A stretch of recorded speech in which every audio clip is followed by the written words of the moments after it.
तो हम लोग कर रहे हैं part 5 of the Indian constitution. और इसमें हम लोग कौन सा चैप्टर कर रहे हैं? चैप्टर 1 हम लोगों ने फिनिश कर लिया है।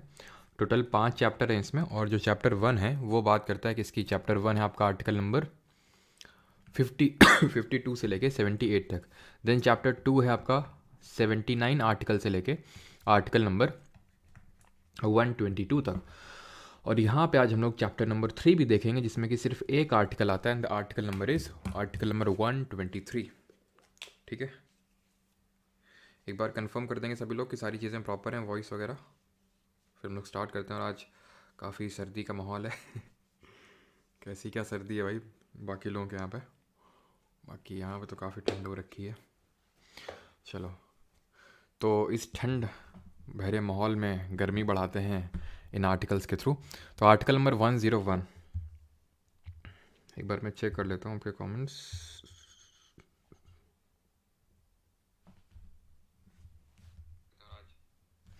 गुड इवनिंग सैन, rocking, Akanksha, Rahul. Sir PDF browser में ओपन नहीं हो रही है। अच्छा, तो फिर उसमें ऐप में कर लिया करो। अगर ब्राउज़र में प्रॉब्लम आती है, कुछ ना कुछ क्या ना प्रॉब्लम होती रहती है कभी कभी, तो फिर उसको थोड़ा सा ऐप से ओपन कर लिया करो, बाकी उसको रिजॉल्व करवाते हैं। ठीक है, तो वैकेशन ऑफ सीट्स क्या है? सीटों की रिक्ति, यानी कि सीट किस केस में खाली हो जाएगी? कि तब खाली हो जाएगी जब, कल भी मैंने बताया था आपको ये चीज़, तो वैसे कि अगर कोई एक बंदा है वो 2 सीट से चुनाव लड़ता है और दोनों जीत जाता है, देन उसको ये चूज़ करना पड़ेगा कि किस सीट से उसको रिप्रेजेंट करना है, नहीं तो उसकी दोनों सीट जाएंगी, है ना। जैसे कि हमारे राहुल गांधी हैं, अमेठी और वायनाड दोनों से लड़ते हैं। अमेठी आपका यूपी में और वायनाड केरल से लड़ते हैं। उसी तरह नरेंद्र मोदी जो प्राइम मिनिस्टर हैं वो गुजरात से भी लड़ते हैं और वाराणसी जो यूपी की कॉन्स्टिट्यूंसी वहाँ से भी लड़ते हैं। तो इसलिए उनको एक चुनना पड़ता है कि भाई वो कहाँ से रिप्रेजेंट करें। जैसे कि अगर हम बात करें Rahul Gandhi from Wayanad and Modi ji from the Varanasi, तो उनको बताना पड़ता है कि कौन सी सीट को आप रिप्रेजेंट करेंगे। अगर नहीं बताया, विद इन 14 डेज आपकी दोनों सीट जाएंगी। दूसरा केस क्या है, दूसरा कौन सा कंडीशन है जहाँ पे आपकी सीट वेकेंट हो सकती है? अगर आप एक ही टाइम पे at the same time parliament के लिए भी चुन लिए जाते हो, या फिर पार्लियामेंट के भी मेंबर हो, और और स्टेट लेजिस्लेचर में भी आप चुन लिए जाते हो। जैसे फॉर एग्जांपल आपने दोनों चुनाव जीत लिए साइमल्टेनियसली, या फिर हो सकता है कि आप मेंबर ऑफ पार्लियामेंट है और स्टेट लेजिस्लेचर के भी आपका चुनाव हो गया और उसमें आप जीते हैं। तो अगेन आपको बताना पड़ेगा कि किस सीट में आपको रहना है, नहीं तो आपकी पार्लियामेंट वाली सीट चली जाएगी। इसमें दोनों जा रही थी। तीसरा क्या है, पार्लियामेंट के दोनों हाउसेज लोकसभा और राज्यसभा में आपका चुनाव हो गया, देन अगेन आपको बताना पड़ेगा, नहीं तो इस बार राज्यसभा वाली जाएगी। क्यों जाएगी? क्योंकि इसका टेन्योर 6 साल का है, इसका तो सिर्फ 5 ही साल का है, तो वो वाली आपसे छीनी जाएगी अगर नहीं बताएंगे, जिसमें कि ज़्यादा प्रॉफिट होगा, ताकि आप जल्दी से बताएंगे। ठीक है, and the fourth case is, अगर 60 डेज तक मेंबर एब्सेंट रहता है तो, ठीक है 60 डेज तक, और इसमें 60 डेज वो वाला टाइम काउंट नहीं किया जाएगा जो रेसेस वाला होगा। रेसेस क्या होता है? तो हम लोगों ने कल देखा था, कल 3 सेशंस हम लोगों ने देखे थे। 3 तरह के हमारे सेशंस होते हैं, budget session, monsoon session and winter session. और उन सेशंस के जो बीच का टाइम होता है उसको रेसेस बोलते हैं। कमेंट में आपको बताना है कि जो रेसेस का टाइम है ये कितने महीने से ज़्यादा का नहीं हो सकता है। तो उसमें ये काउंट करते वक्त 60 डेज़ को, उसमें रेसेस का टाइम काउंट नहीं किया जाएगा। तो 60 डेज़ तक अगर कोई बिना प्रिसाइडिंग ऑफिसर, यानी जो पीठासीन अधिकारी है नहीं, लोकसभा के केस में आपका स्पीकर हो जाएगा और राज्यसभा के केस में चेयरमैन, अगर उसकी परमिशन के बिना एब्सेंट होगा उसकी सीट वेकेंट हो जाएगी। और रेसेस का जो टाइम है वो 6 मंथ से 6 महीने से ज़्यादा का नहीं हो सकता है। Article number 102, disqualification for membership. तो कल हम लोगों ने क्वालिफिकेशन देखी थी, जल्दी से बताइए वो कौन सा आर्टिकल था। और यहाँ पे हम देखने वाले हैं डिसक्वालिफिकेशन, यानी सदस्यता के लिए अयोग्यताएं क्या क्या हैं, किस केस में आपको अयोग्य ठहरा दिया जाएगा। पहला, तो अगर आप नॉट एन इंडियन सिटीजन है, बिकॉज क्वालिफिकेशन में पहला ही क्या था, should be a citizen of India. तो अगर आप भारत के नागरिक ही नहीं है, not a citizen of India, या फिर अगर आपने इंडिया की सिटीजनशिप को रेनाउंस कर दिया है, रेनाउंस मतलब आपने त्याग दिया है और कहीं किसी और कंट्री की सिटीजनशिप ले ली है, उस केस में भी आप डिस्क्वालीफाई हो जाएंगे। दूसरा ग्राउंड क्या है, अगर आप अनसाउंड माइंड के हैं, यानी पगला गए हैं, कुछ आपको समझ नहीं आ रहा है, ठीक है, बैठ के पार्लियामेंट में ऊ ऊ कर रहे हैं ठीक है, अनसाउंड माइंड के हैं, और अगर आप बैंकरप्ट हो गए हैं, बैंकरप्ट का मतलब होता है दिवालिया हो गए हैं, आपने लोन लिया था भर नहीं पा रहे हैं, तो भर नहीं पा रहे हैं तो अगर आपको मेंबर ऑफ़ पार्लियामेंट बना देंगे तो आप फिर मेंबर ऑफ़ पार्लियामेंट बन के करेंगे क्या? अपना बैंक का लोन ही भरेंगे बस, जैसे माल्या जैसे लोग हैं। आपको पता है माल्या जो है मेंबर ऑफ़ पार्लियामेंट रह चुका है, ही वॉज अ राज्यसभा का मेंबर, ठीक है, तो बैंकरप्ट है। तो अगर ये केसेस हैं, और चौथा ये है कि अगर वो ऑफिस ऑफ प्रॉफिट होल्ड कर रहा है, तो ऑफिस ऑफ प्रॉफिट हम लोग पहले भी देख चुके हैं, लाभ का पद क्या होता है जहाँ पे गवर्नमेंट से कोई सैलरी विदड्रॉ करता है। और इसके बाद जो हमारी उसने कॉन्स्टिट्यूशन ने लिखा है कि any other thing, any other disqualification as may be determined by parliament, as may be determined by parliament। तो पार्लियामेंट ने क्या किया, एक एक्ट बनाया जिसको कि कल हमने क्वालिफिकेशंस में भी डिस्कस किया था, अगर आपको याद आ रहा हो कि मैंने बताया था कि should be a citizen of India, age 25 साल होनी चाहिए लोकसभा के लिए, 30 साल होनी चाहिए राज्यसभा के लिए, और उसको शपथ लेनी, ओथ लेनी है। तो अगर ये सारी चीज़ें हैं, और अच्छा बताइए ओथ कौन से आर्टिकल में, जल्दी से बताइए। तो अगर ये सारी चीज़ें हैं तो क्वालिफिकेशन है, इसके अलावा लास्ट लाइन ऐड कर दी थी कि एनी एल्स क्वालिफिकेशन एज में be determined by the parliament. तो पार्लियामेंट ने क्या किया था sir, RPA that is representation of people's act, ठीक है, उसने क्या किया था, एक सेकेंड, उसने ये किया था कि RPA that is representation of people act 1951 में लाया। और उसने क्या बोला था, हमने कल देखा था कि अगर आप चुनाव लड़ना चाहते हैं कहीं से तो you should be registered इलेक्टर in that particular constituency. फिर हमने देखा था 2003 में उस चीज़ को हटा दिया गया था राज्यसभा के लिए। उसी तरह यहाँ पे डिस्क्वालिफिकेशंस भी एक्स्ट्रा ऐड करी गई थी। जैसे फॉर एग्जांपल यहाँ पे इस में ये चीज़ ऐड करी गई थी कि अगर कोई 2 साल या फिर और मोर जेल में रहता है तो उस केस में भी उसको डिस्क्वालीफाई कर दिया जाएगा, यानी कि he is not qualified to be a member of the parliament.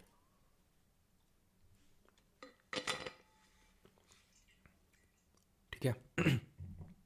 अब आते हैं एक एक्स्ट्रा चीज़ पे, that is disqualification due to defection. मैंने आपको कई बार पीछे बोला जब मैंने शेड्यूल पढ़ाया था, शेड्यूल नंबर 10 पढ़ाया था, और पीछे मैंने बार बार बोला था कि जो डिफेक्शन है उसके बारे में आगे डिटेल में देखेंगे, तो उसकी चर्चा कर लेते हैं, ठीक है, कि डिस्क्वालिफिकेशन कैसे क्या होगा।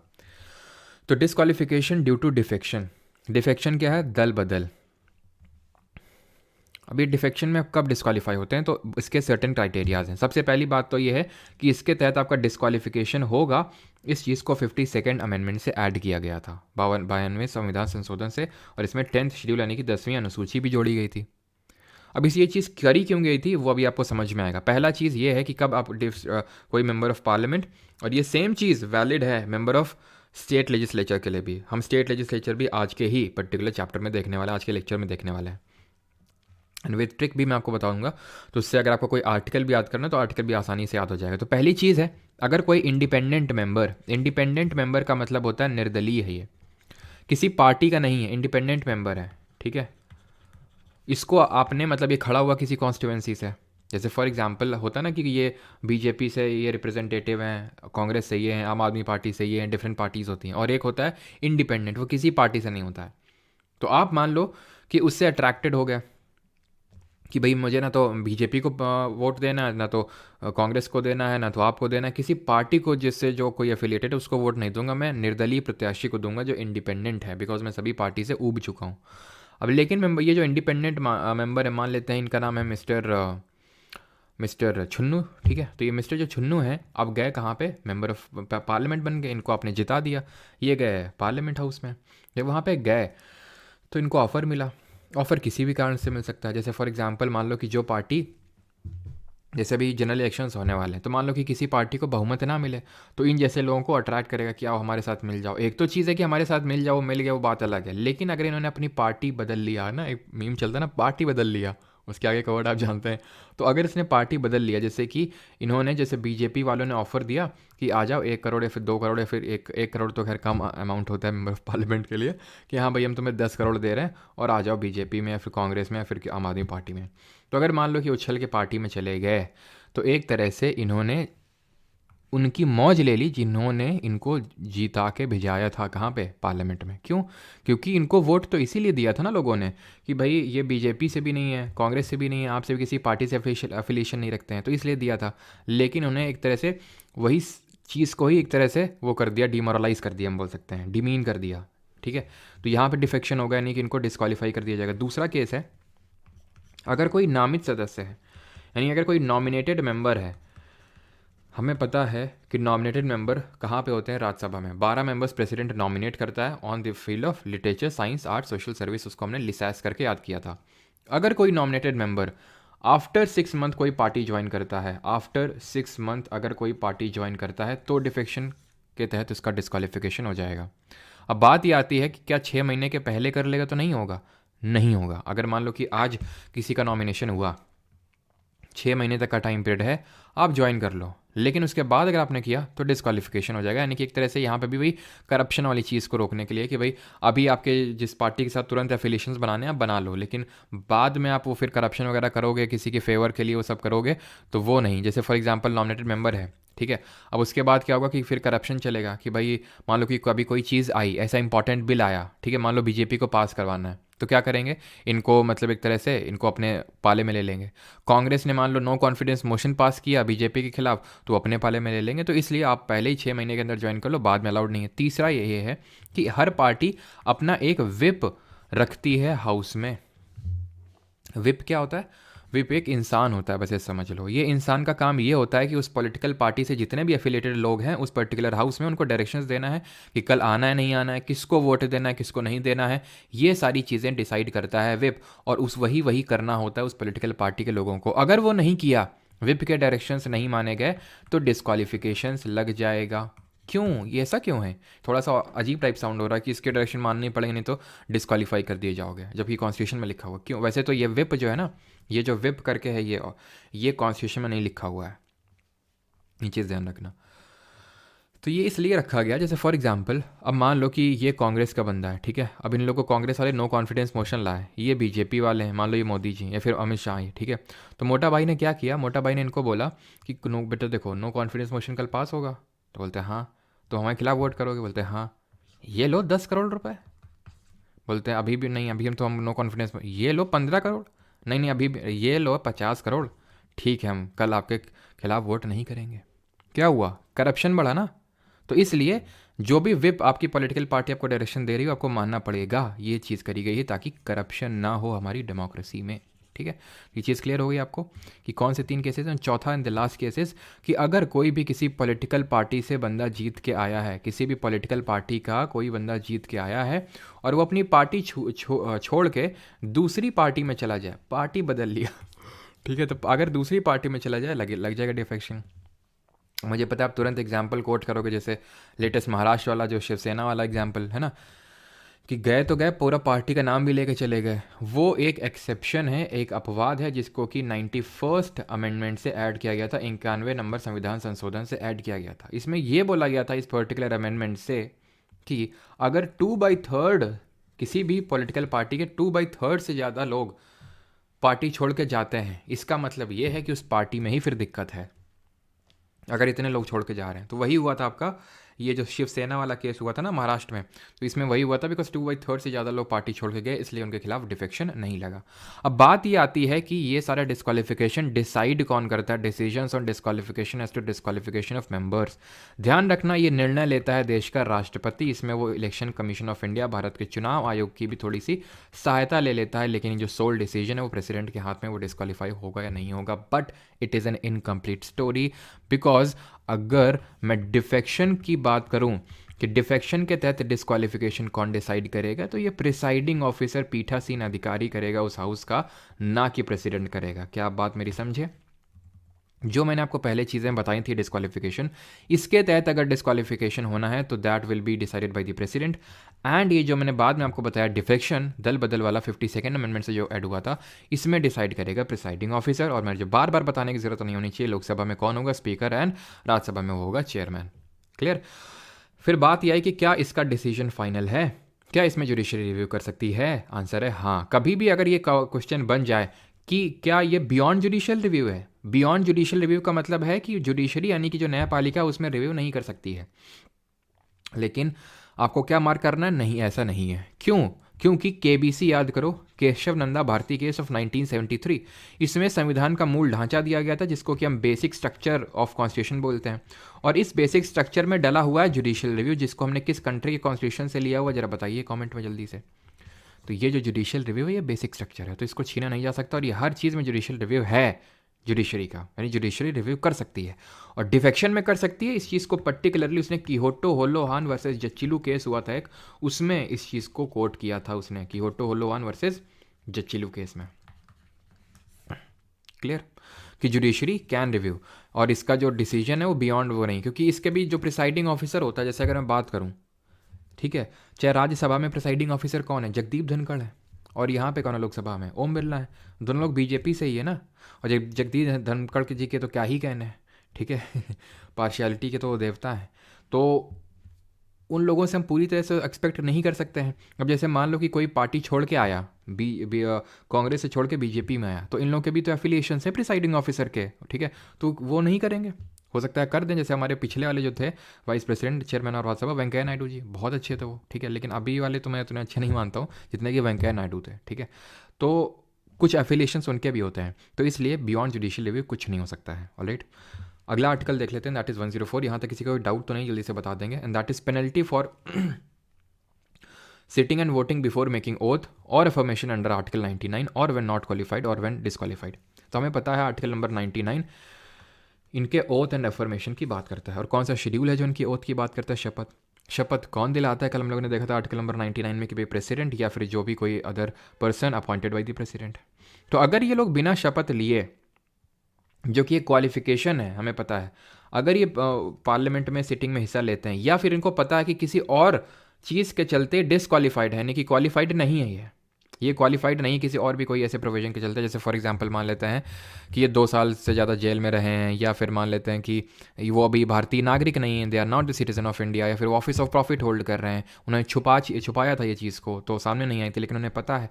बाद में अगर ये बात पता चली ना, तो ऐसे नहीं चलेगा, पूरा जुर्माना देना पड़ेगा। जुर्माना पता है छोटा मोटा नहीं है, दिन का रुपए, अभी होश उड़ जाएंगे, 500 रुपये। देख रहे हो कितना भारी अमाउंट चार्ज किया जा रहा है इनसे। बच्चों से 1000 रुपये का फॉर्म भरवाया जाता है, इनसे सिर्फ 500 रुपये का प्रतिदिन का वैसे है, प्रतिदिन का जुर्माना। किसके लिए, सांसदों के लिए। और ये सेम चीज़ विधायकों के लिए भी हम लोग देखेंगे कि किस तरह से वो आर्टिकल क्या है, वो आपको याद करने की ज़रूरत नहीं, वो आराम से याद हो जाएगा, ठीक है।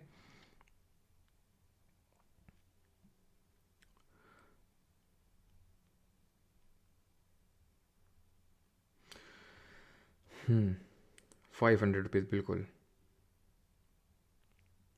डिटेक्शन नहीं, वो डिफेक्शन होता है, और मैंने बता दिया है कि वो कब किस केस में डिफेक्शन होता है और किस केस में नहीं होता है, ठीक है। ऑलराइट, चलिए आगे बढ़ते हैं। और अगला आर्टिकल है article number 105, powers privileges etcetera of the house of parliament and of the members and committees thereof. इन लोगों को कुछ विशेष अधिकार प्राप्त हैं।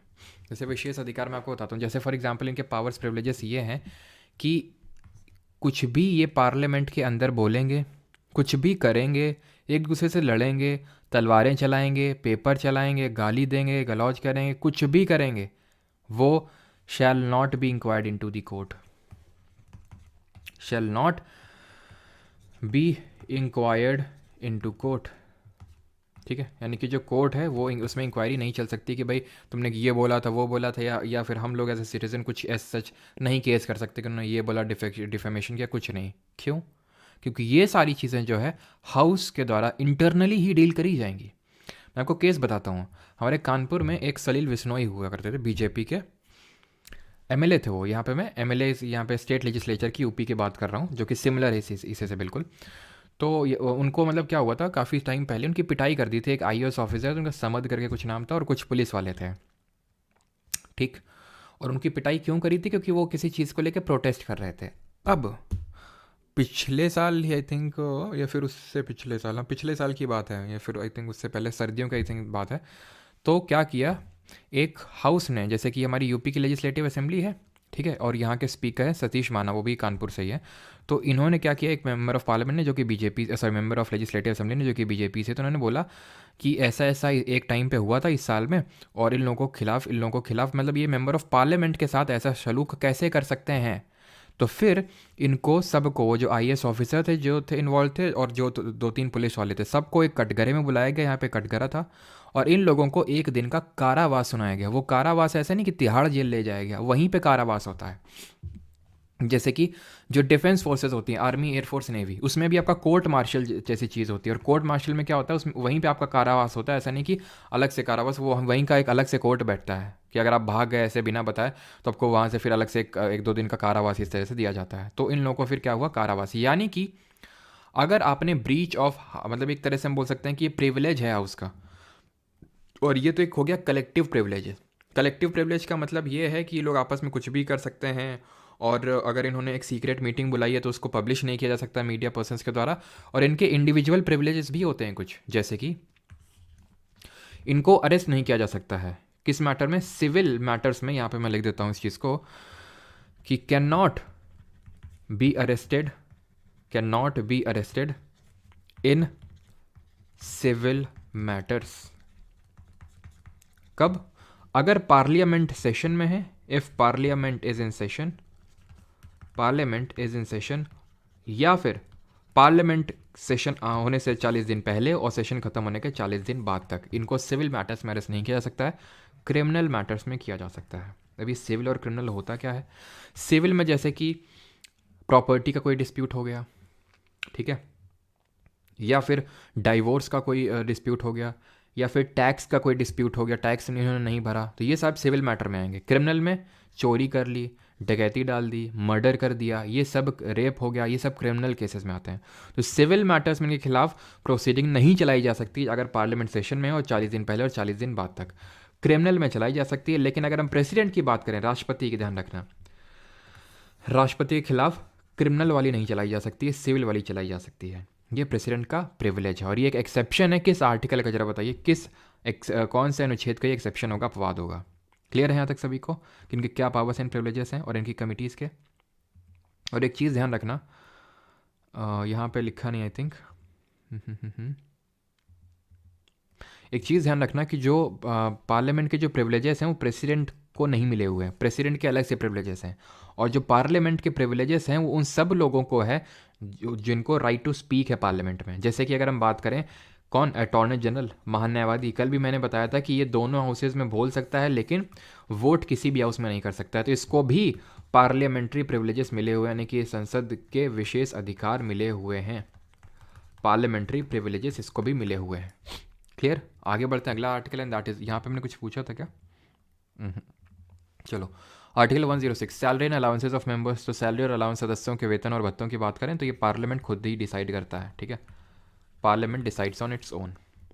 107, provisions as to introduction passing of bills. ये बहुत इंपॉर्टेंट है, विधेयकों को पेश करने और पारित करने में के संबंध में प्रावधान नहीं है, ठीक है। यहाँ तक किसी कोई डाउट तो नहीं, एक बार पूछ लो।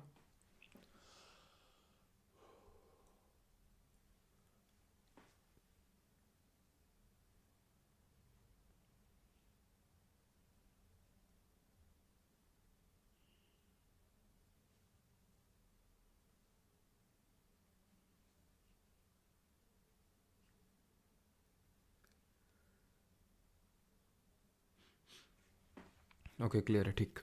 तो provisions as to introduction and passing of bills, विधेयकों को पेश करने और पारित करने के संबंध में यहाँ पे प्रावधान है कि किस तरह से कोई बिल पास होगा, ये आर्टिकल नंबर 107 में।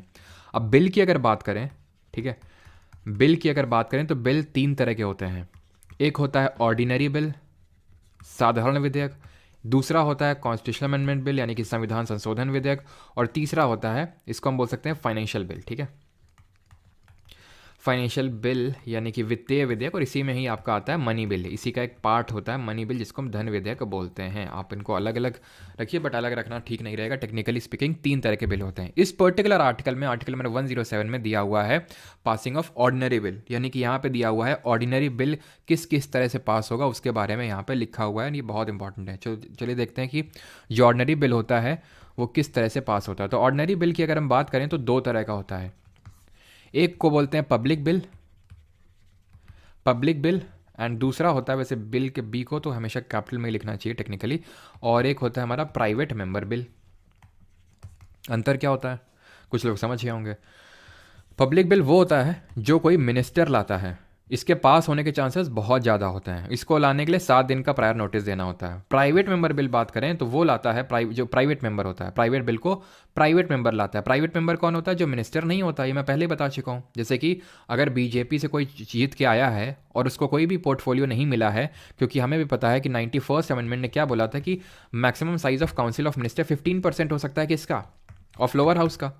तो इससे ज़्यादा काउंसिल ऑफ मिनिस्टर आप रख नहीं सकते हैं, और क्योंकि इससे ज़्यादा काउंसिल ऑफ मिनिस्टर रख नहीं सकते हैं तो आप सबको पोर्टफोलियो अलॉट नहीं कर सकते। तो जिनको पोर्टफोलियो अलॉट नहीं होता है उनको हम बोलते हैं प्राइवेट मेंबर, और वो जो बिल लाते हैं उनको हम प्राइवेट बिल बोलते हैं। ऐसा नहीं कि वही सिर्फ प्राइवेट मेंबर होते हैं, इसके अलावा जो भी विपक्ष के हैं वो भी तो प्राइवेट मेंबर हुए, क्योंकि उनको तो क्या ही पोर्टफोलियो मिलेगा, ठीक है। तो वो सारे प्राइवेट मेंबर कहलाते हैं। यानी कि एक तरह से हम बोल सकते हैं कि सारे विपक्ष वाले प्राइवेट मेंबर होंगे, और जो रूलिंग पार्टी है उसके जिनको पोर्टफोलियो नहीं मिला है उनको हम प्राइवेट मेंबर बोलेंगे। तो वो जो बिल लाएंगे उसको प्राइवेट बिल बोलेंगे, और इसको लाने के लिए तकरीबन 1 महीने का आपको नोटिस देना होता है।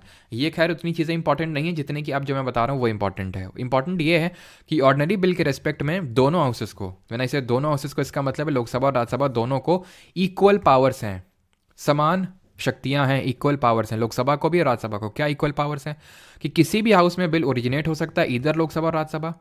अगर यहाँ पे चलिए हम केस ले लेते हैं कि लोकसभा में ओरिजिनेट हुआ, इसके बाद ये जाएगा राज्यसभा में, ये बिल लोकसभा में ओरिजिनेट होने के बाद ये राज्यसभा में पहुंचेगा। अगर राज्यसभा ने इसको पास कर दिया तो ये जाएगा देश के राष्ट्रपति के पास, प्रेसिडेंट के पास, ठीक है। अभी प्रेसिडेंट के पास क्या क्या ऑप्शन होंगे वो हम आगे देखेंगे।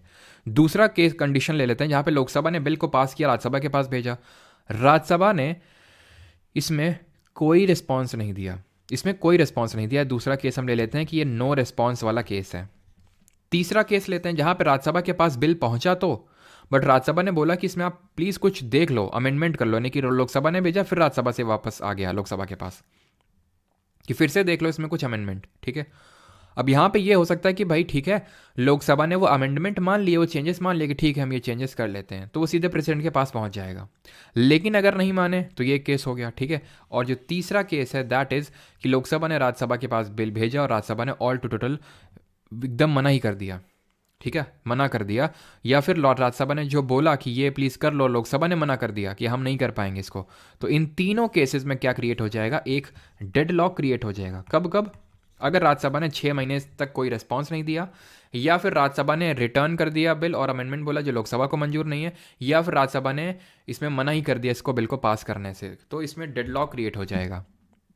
यानी कि एक तरह से हम बोल सकते हैं कि इन दोनों के बीच में अब घमासान युद्ध होगा, ठीक है। लेकिन उस घमासान युद्ध को नहीं होने देगा कौन? प्रेसिडेंट। प्रेसिडेंट बीच में आएगा राष्ट्रपति, और इस डेडलॉक को करेगा क्या? इस डेडलॉक को करेगा रिजॉल्व।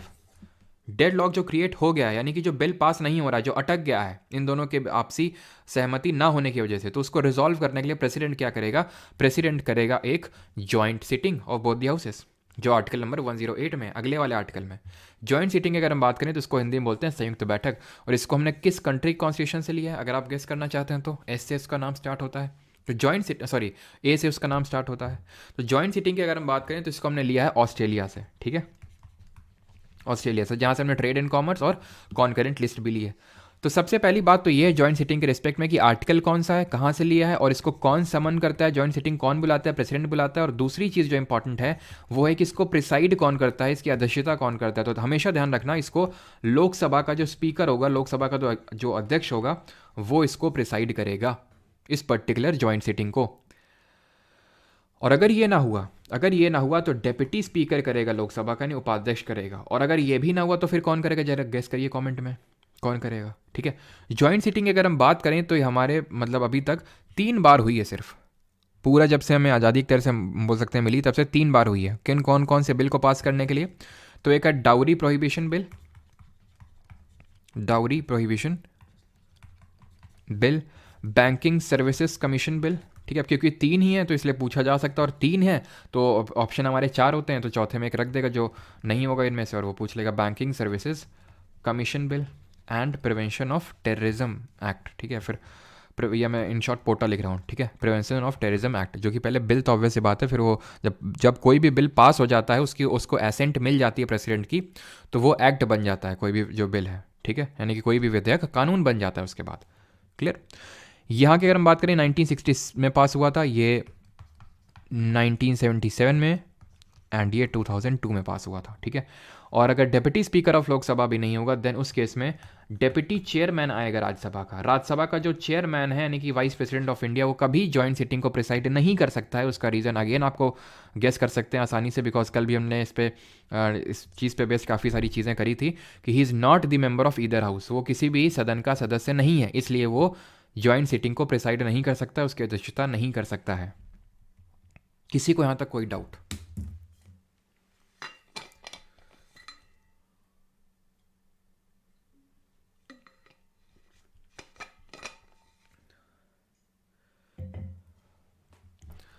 अब हमारा अगला जो आर्टिकल है 109 that deals with money bill, तो ये बहुत इंपॉर्टेंट है।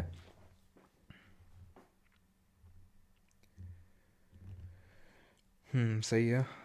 अमिया सेठी, रजनीश शुक्ला बनर्जी। ओके, अब क्वेश्चन कराओ। हाँ क्यों नहीं, क्वेश्चन भी करवा दें और अगला चैप्टर भी करवा दें यहीं पे, आज ही पॉलिटी ख़त्म कर दें फिर।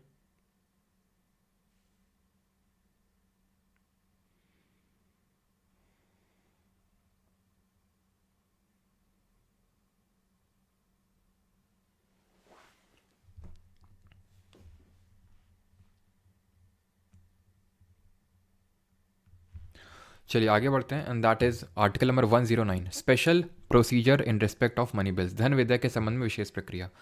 तो अब ये धन विधेयक क्या होता है वो इस आर्टिकल में नहीं लिखा हुआ है, वो अगले वाले आर्टिकल में लिखा हुआ है। यहाँ पे ये लिखा हुआ है कि ये जो मनी बिल है ये किस तरह से पास होगा। हमने ये देख लिया कि ऑर्डिनरी बिल किस तरह से पास होगा, हम ये देखेंगे कि किस तरह से कोई मनी बिल पास होगा, ठीक है।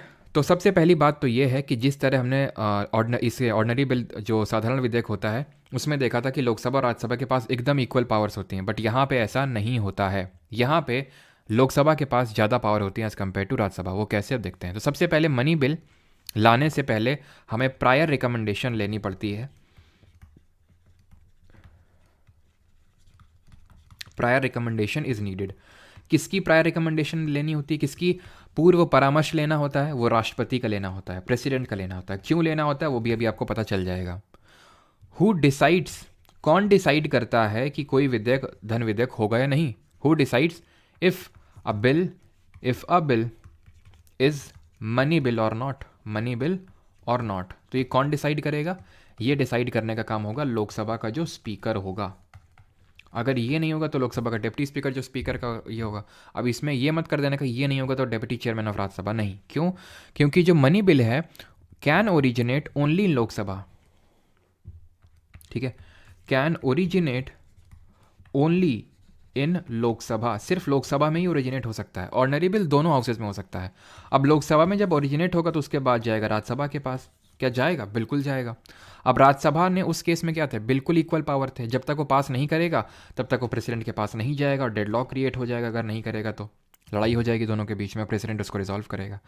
लेकिन लोकसभा ने अगर पास किया, राज्यसभा ने अगर इसने भी पास कर दिया वैसे ही, तो जो कि यूजुअली कर देता, तो प्रेसिडेंट के पास पहुंच जाएगा। लोकसभा ने अगर पास किया और राज्यसभा ने कुछ अमेंडमेंट रिकमेंड किए, बोला कि प्लीज़ ये कर लो, ठीक है, और लोकसभा ने अगर नहीं किए, उस केस में क्या था?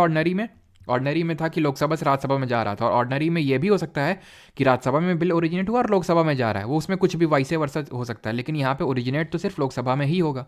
अगर यहाँ से राज्यसभा में गया और राज्यसभा ने कुछ अमेंडमेंट रिकमेंड किया कि प्लीज़ ये कुछ चेंजेस देख लीजिए, कर लीजिए, और लोकसभा ने अगर कर लिए तो प्रेसिडेंट के पास पहुँच जाएगा। अगर नहीं किए, लोकसभा को वो जो अमेंडमेंट है जो राज्यसभा ने रिकमेंड किया, अगर वो मंजूर नहीं हुए देन टू वो प्रेसिडेंट के पास पहुंच जाएगा। कोई चॉइस नहीं राज्यसभा के पास। और जिस तरह हमने पीछे देखा था, ऑर्डिनरी बिल को राज्यसभा ने 6 महीने तक रिस्पॉन्ड ही नहीं किया था, या फिर राज्यसभा ने पास किया लोकसभा को, लोकसभा ने 6 महीने तक रिस्पॉन्ड ही नहीं किया था, तो डेडलॉक क्रिएट हो रहा था। यहाँ पे लोकसभा से राज्यसभा में अगर बिल पास होगा तो एक तरह से 14 दिन की मोहलत होती राज्यसभा को। अगर 14 दिन में उसने रिस्पॉन्ड नहीं किया, रिस्पॉन्ड कैसे कर सकता है वो? या तो रिस्पॉन्ड ऐसे कर सकता है कि प्रेसिडेंट को भेज दे, दूसरा के उसके पास ऑप्शन ये है कि अगर कुछ चेंजेस करवाने तो लोकसभा को बोल दे, उसका मन है तो करेगा, नहीं तो वैसे ही पास हो जाएगा वो।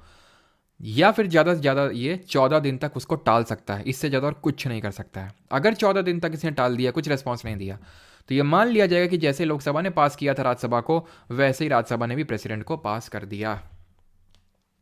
Is that clear? तो एक तरह से हम देखें तो किसके पास ज़्यादा पावर है मनी बिल के केस में? लोकसभा के पास। कौन डिसाइड करता है बिल मनी बिल होगा नहीं? लोकसभा का स्पीकर। क्या ये बियॉन्ड जुडिशियल रिव्यू है? नहीं है।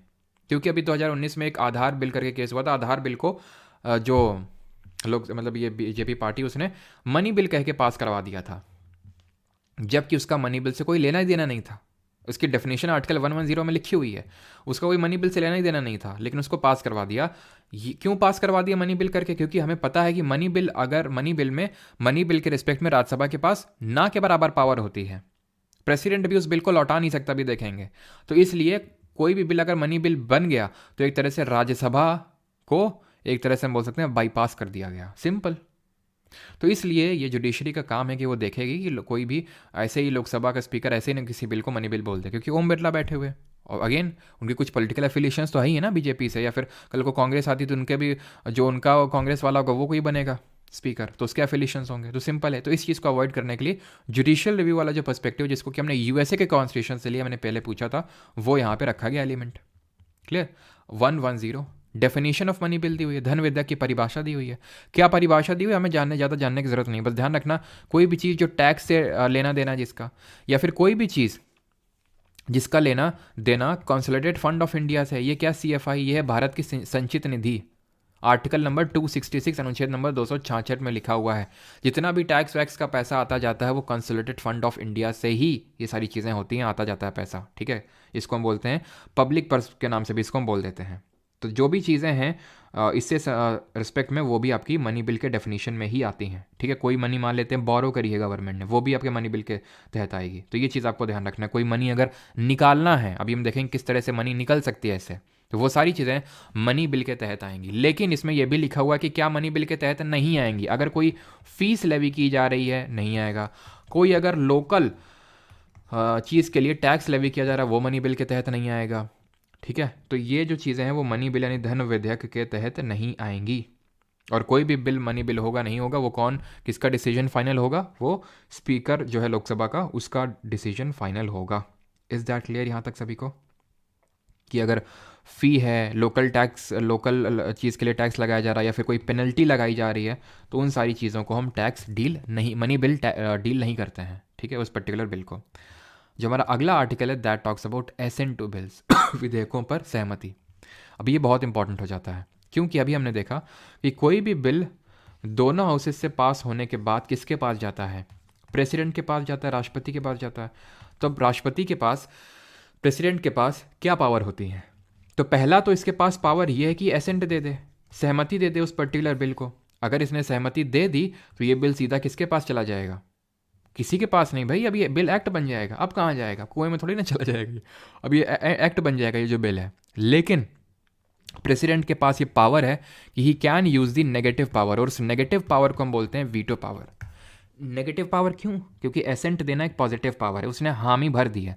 वीटो पावर में क्या है? उसने मना कर दिया है। अब मना भी कई तरीके से किया जाता है, जैसे तुम्हें मान लो शादी के लिए रिश्ता आता है, फिर तुम्हारा रिश्ता किसी, जैसे मान लो तुम लड़की हो, ठीक है, अब किसी लड़की को मान लो रिश्ता आया, फिर किसी लड़के को भी रिश्ता आया, ठीक है, तो सीधे अगर आप मना कर देंगे हमें पसंद नहीं है लड़की या फिर लड़का, तो उसको बोलते हैं एब्सोल्यूटली मना कर दिया।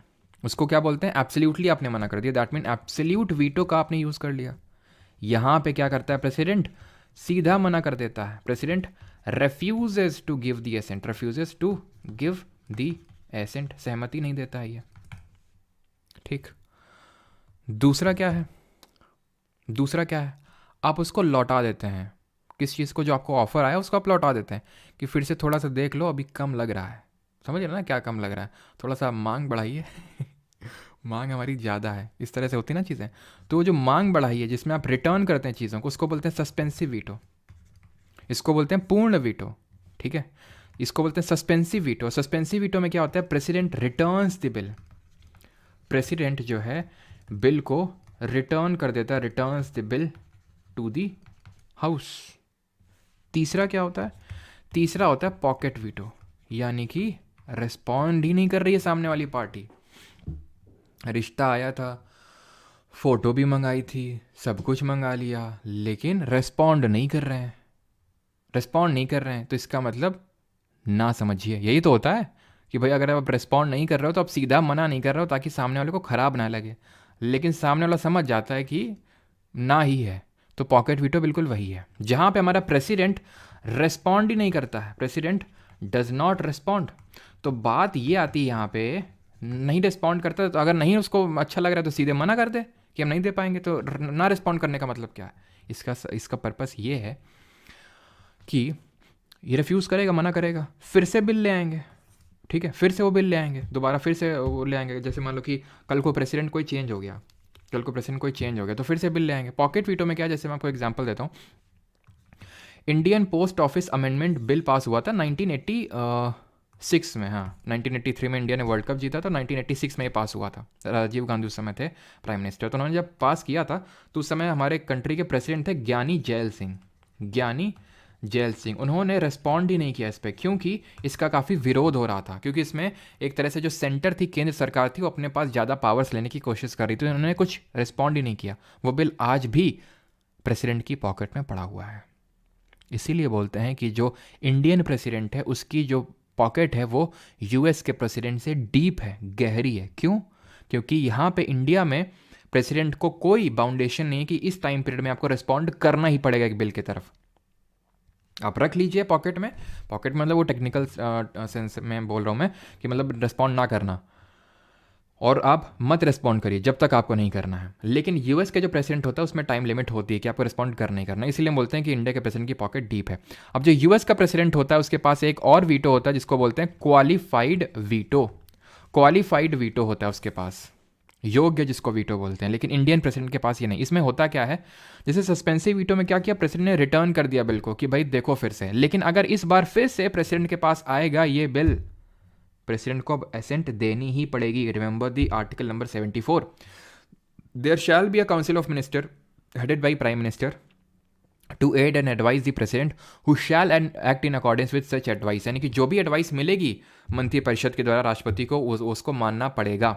एक बार लौटा सकता है लेकिन दूसरी बार में उसको मानना पड़ेगा। ये किस अमेंडमेंट ने ऐड किया था, जल्दी से बताइए।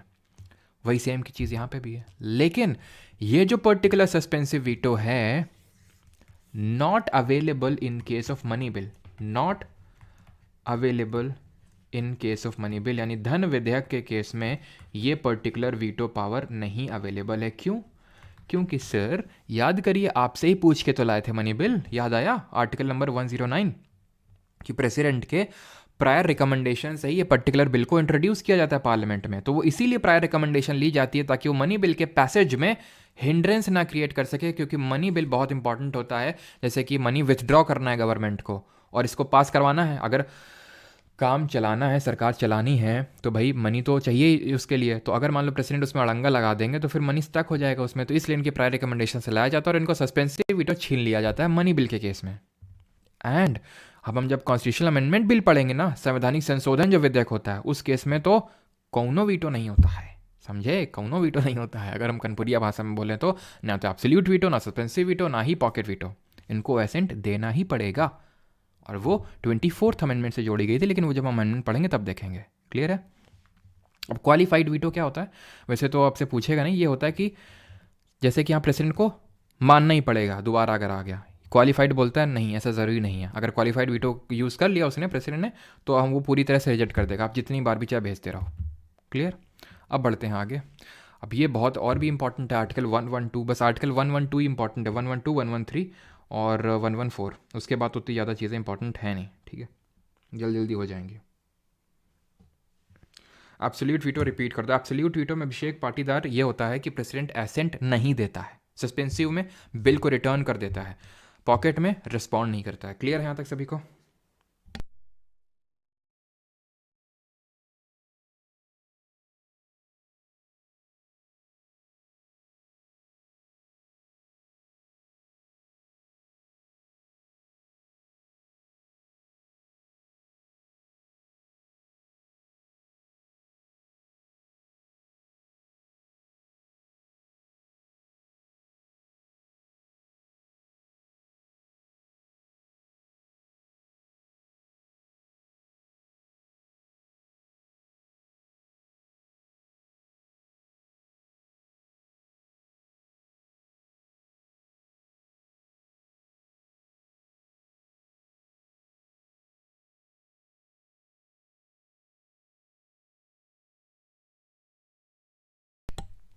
चलिए स्टार्ट करते हैं आर्टिकल नंबर 112 से, and that talks about annual financial statement, यानी कि वार्षिक वित्तीय विवरण।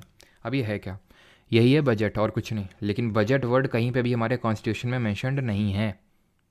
हमारे कॉन्स्टिट्यूशन में मेंशन है वर्ड एनुअल फाइनेंशियल स्टेटमेंट, वार्षिक वित्तीय विवरण, और हमारे कॉन्स्टिट्यूशन में कहीं पे भी बजट वर्ड मेंशन नहीं। इसका मतलब क्या होता है? Statement.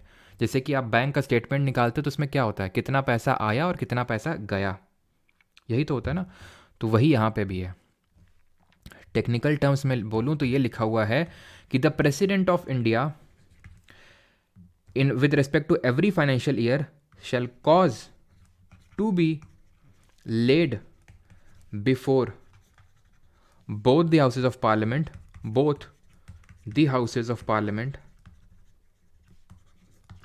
a statement of parliament, a statement of estimated receipts and expenditure, यानी कि राष्ट्रपति दोनों हाउसेस के समक्ष एक स्टेटमेंट रखेगा। ठीक है।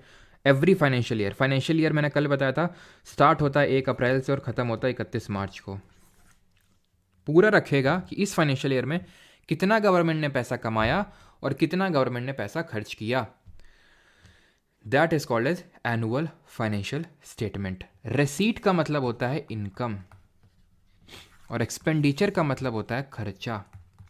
जब इकोनॉमिक्स पढ़ेंगे तो वहाँ देखेंगे कि रेसीट्स यानी कि जो इनकम है वो 2 तरह का होता है, रेवेन्यू रेसीट और कैपिटल रेसीट।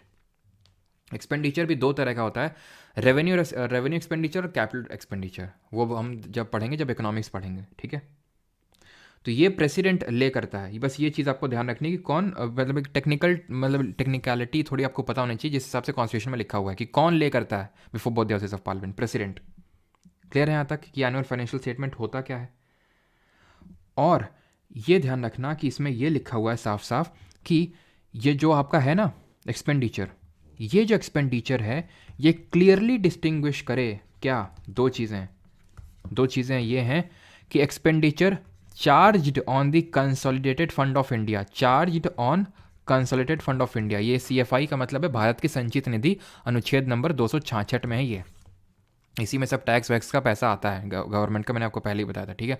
और दूसरा है हमारा expenditure made from the consolidated fund of India. अब ये बहुत इंपॉर्टेंट टेक्निकल टर्म्स, इस पे CGL आई थिंक 2022 या फिर 23 में क्वेश्चन आ चुका है। इसको बोलते हैं भरित, हाँ, चार्ज ऑन, तो इसको बोलेंगे भरित व्यय की पूर्ति के लिए जो अपेक्षित राशि है, और ये बोलेंगे कि मतलब जो अन्य राशि है। ठीक है। यानी कि भरत, क्या बोलेंगे इसको, संचित निधि के लिए किए जाने वाले अन्य व्यय की जो पूर्ति है उसको बोलेंगे made from consolidated fund of India. तो इन दोनों में अंतर क्या है और क्यों कॉन्स्टिट्यूशन बोल रहा है कि दोनों चीज़ें अलग अलग स्पेसिफाई करे? क्योंकि ये वाला जो चीज़ है यहाँ से लोगों की सैलरी निकलती है, पेंशन निकलती है। किसकी सैलरी और किसकी पेंशन निकलती है? जो हमारे जजेस हो गए, जो हमारा कैग हो गया, कंट्रोलर एंड ऑडिटर जनरल हो गया, जो हमारा देश का राष्ट्रपति हो गया, जो हमारे देश का उपराष्ट्रपति हो गया, इन सब की सैलरी निकलती है यहाँ से। और यहाँ से क्या निकलता है? इसके सैलरी के अलावा सारी चीज़ें, जैसे गवर्नमेंट को स्कीम, कोई खर्चा चाहिए, कोई गवर्नमेंट को स्कीम रन करनी है और भी कुछ करना है, वो सारी चीज़ें मेड फ्रॉम, या फिर गवर्नमेंट जो एम्प्लॉयज़ हैं उनको सैलरी देनी है। अब सैलरी का मतलब ये नहीं है कि सबकी सैलरी, वो जो हमारी कॉन्स्टिट्यूशनल पोजीशंस हैं, संवैधानिक पोजीशंस हैं, जिनको वो, ताकि वो इंडिपेंडेंट रहें। अब जैसे कल को मोदी जी का मन आया कि ज़्यादा ही जज उछल रहा था, हमारे खिलाफ डिसीजन दिया था, अभी तो आर्टिकल 370 के पक्ष में दिया, मान लो विपक्ष में दिया, विपक्ष में देते तो क्या करते? बड़े उछल रहे हैं इनकी जजेस, मतलब इनकी जजेस की सैलरी कम करने की। जैसे कि हमने पढ़ा था ना गोलकनाथ केस, फिर केशवानंदा भारती केस, किस तरह से पार्लियामेंट और जुडिशरी के बीच में डिस्प्यूट हुआ था, तो ये लोग कम कर देते, ये लोग कम कर देते जजेस की सैलरी। तो इसलिए ताकि इंडिपेंडेंट रहें जजेस, उस तरह से फंक्शन करें, और कैग और ये सभी लोग, तो इनकी सैलरी यहाँ से निकाली जाती है। तो ये कैसे पॉसिबल हो पाता है? क्योंकि अभी हम देखेंगे, वो मैं आपको बाद में बताऊंगा, कि इस पर वोटिंग नहीं होती है। ठीक है। वोटिंग सिर्फ इसी पे होती है। तो made from consolidated fund of India से वो पैसा निकलेगा जो इसके अलावा होगा, सैलरी के अलावा सारी चीज़ें, जैसे किसी कोई गवर्नमेंट स्कीम रन करनी है, वो सारी चीज़ें। क्लियर है यहाँ तक? अब हम आते हैं article number 113, and that talks about procedure in parliament with respect to estimate. Procedure किस तरह से बजट पास होता है। तो ध्यान रखना, बजट को सबसे पहले तो प्रेजेंट किया जाता है, वो हमने देखा आर्टिकल 112 में कौन प्रेजेंट करता है, प्रेसिडेंट, ठीक है। देन उस पर डिस्कशन होता है, ठीक है। एक तरह से प्रेसिडेंट वो स्टेटमेंट प्रेजेंट कर रहा था, लेकिन बजट देन आपकी जो फाइनेंस मिनिस्टर हैं जैसे निर्मला सीतारमन अभी, तो वो प्रेजेंट करेंगे, देन डिस्कशन होगा उस पर। देन उसके बाद स्क्रूटनी होगी। स्क्रूटनी का मतलब है जांच होगी। कौन करेगा? जो कमिटीज़ होती हैं, समिति, वो जांच करेंगे कि भाई सही है जो इन्होंने बात बताई है, फिर नहीं हो, सारी स्क्रूटनी होगी, ठीक है। उसके बाद क्या होगा? उसके बाद होगी वोटिंग, ठीक है। उसके बाद होगा आपका एक अप्रोप्रिएशन बिल पास होगा, एंड देन लास्ट में एक फाइनेंशियल बिल पास होगा, ठीक है, वित्तीय विधेयक पास होगा। तो ये पीडीएस का क्या ऐसे याद कर सकते हैं, पीडीएस एक स्कीम होती है, पब्लिक डिस्ट्रीब्यूशन स्कीम, और यहाँ पे वैफ करके याद कर सकते हैं, पीडीएस वैफ, ठीक है। तो इस तरह से प्रेजेंट किया था। ये आपको ऑर्डर याद करना चाहते तो कर लीजिए, नहीं इतना ज़्यादा इंपॉर्टेंट नहीं है। इंपॉर्टेंट क्या है वो समझिए। यहाँ पे मैंने आपको दो तरह के एक्सपेंडिचर बताए थे, चार्ज और मेड फ्रॉम। ध्यान रखना, दोनों जो चीज़ें हैं, डिस्कशन जो वाला पार्ट है, डिस्कशन बोथ हाउसेस में हो सकता है। दोनों हाउसेस का मतलब है लोकसभा और राज्यसभा, दोनों में डिस्कशन हो सकता है, दोनों हाउसेस डिस्कस कर सकते हैं बजट को, लेकिन बट वोटिंग सिर्फ अलाउड है, voting only allowed in Lok Sabha, only allowed in Lok Sabha. सिर्फ लोकसभा में ही वोटिंग हो सकती है बजट को लेके, एंड दैट टू कौन से कंपोनेंट में? Charged on consolidated fund of India वाले पे वोटिंग नहीं हो सकती है। तो किस पे होगी? Made from. तो इसको मैं हटा देता हूँ, नहीं तो आपको कंफ्यूजन क्रिएट हो जाएगा कि जो मेड फ्रॉम वाला है, ठीक है, made expenditure made from consolidated fund of India, उस पे वोटिंग होगी। ये वाला जो पार्ट है charged on CFI, no voting is allowed. पहली बात तो वोटिंग सिर्फ लोकसभा में ही हो सकती है, और वो भी सिर्फ इस वाले एक्सपेंडिचर वाले पार्ट में हो सकती है, इसमें नहीं, क्योंकि ये आपको फिक्स्ड रखना है। No voting is allowed. और क्यों अलाउड नहीं, मैं आपको बता दिया, ताकि लोग इंडिपेंडेंटली फंक्शन करें। ये लिखा हुआ है आर्टिकल 113 में, क्लियर। एंड इसमें यह भी लिखा हुआ है आर्टिकल 113 में कि no demand for grant, no demand for grant shall be made except on the recommendation of president, except on the recommendation of president। ये कॉन्स्टिट्यूशन में जो चीज़ लिखी हुई एग्जैक्टली वो वर्डिंग्स में बता रहा हूँ, सो दैट अगर क्वेश्चन इस तरह से आएगा कि no demand for grant shall be made except dash, मतलब except on the recommendation of dash, तो आपको पता होना चाहिए प्रेसिडेंट। ये है क्या वो भी मैं समझा देता हूँ। ये एक तरह का मनी बिल ही तो है, और मनी बिल में हमने क्या देखा था कि प्रायर रिकमेंडेशन नीडेड है प्रेसिडेंट की, अगर उसको इंट्रोड्यूस करना है। तो ये भी अगर इंट्रोड्यूस करना है तो प्रेसिडेंट की प्रायर रिकमेंडेशन चाहिए। क्यों? अब ये डिमांड और ग्रांट होता क्या है? तो ग्रांट अभी मैं आपको बताता हूँ। जैसे कि डिमांड हो गई कि कोई मिनिस्ट्री है, जैसे कि मान लेते हैं गडकरी जी की रोड ट्रांसपोर्ट मिनिस्ट्री, और गडकरी जी ने बोला कि हमें रोड और ये सब नेशनल हाईवेज़ के लिए इस फाइनेंशियल ईयर में चाहिए 100 करोड़ रुपया, ठीक है, 100 करोड़ इन्होंने मांग लिया कि 100 करोड़ का हमें पैसा चाहिए, ठीक। अब इस पे क्या होगी? इस पे वोटिंग होगी लोकसभा पे। जब वोटिंग होगी और जब वोटिंग हो जाएगी, एग्री हो जाएगा लोकसभा कि हाँ ठीक है, वो जो डिमांड है वो बन जाएगी अब ग्रांट, एक तरह से कि हमने ग्रांट कर दिया, आपको दे दिया इतना पैसा। तो कोई भी जो डिमांड होगी फॉर ग्रांट, वो प्रेसिडेंट के प्रायर रिकमेंडेशन से उसको किया जाएगा, ताकि प्रेसिडेंट उसमें कुछ बीच में अड़चन ना डाल सके। तो डिमांड और ग्रांट आई होप आप समझ गए कि डिमांड कोई भी हर मिनिस्ट्री करती है, हमें इतना चाहिए, हमें इतना चाहिए, उस पर वोटिंग होती है। और कहाँ पे होती है? लोकसभा में होती है। और किस पार्ट में होती है? मेड फ्रॉम वाले में होती है। और जब वो अप्रूव कर देगा देन वो ग्रांट बन जाएगा। फॉर एग्जाम्पल अगर अप्रूव ना करे तो, और अप्रूव अगर नहीं करेगा ना, तो देन होता है टोकन कट, या फिर हम बोल सकते हैं कट मोशन पास होते हैं, ठीक है, कट मोशन पास होते हैं। दो चीज़ें होती हैं, लोकसभा ने अगर अप्रूव कर दिया, जैसे कि दो चीज़ें हो रही थी, प्रेसिडेंट अगर बिल में सहमति दे रहा था तो एसेंट मिल गई, नहीं तो वीटो पावर यूज़ कर रहा था। उसी तरह ही जब लोकसभा में ये लोग डिमांड रखते हैं, गडकरी जी ने डिमांड रखी, स्मृति ईरानी ने डिमांड रखी, सब ने अपनी डिमांड रखी कि हमें इतना, राजनाथ सिंह ने बोला कि डिफेंस में हमें इतना पैसा चाहिए। तो ऐसा नहीं कि जितना मनाया टैक्स वैक्स का पैसा सब जो सीएफआई में आता, जितना मनाया उतना निकाल लिया। हाउस की परमिशन लेनी होती है आपको, और अगर हाउस परमिशन ना देना चाहे तो क्या करेगा? वो कट मोशन पास करेगा।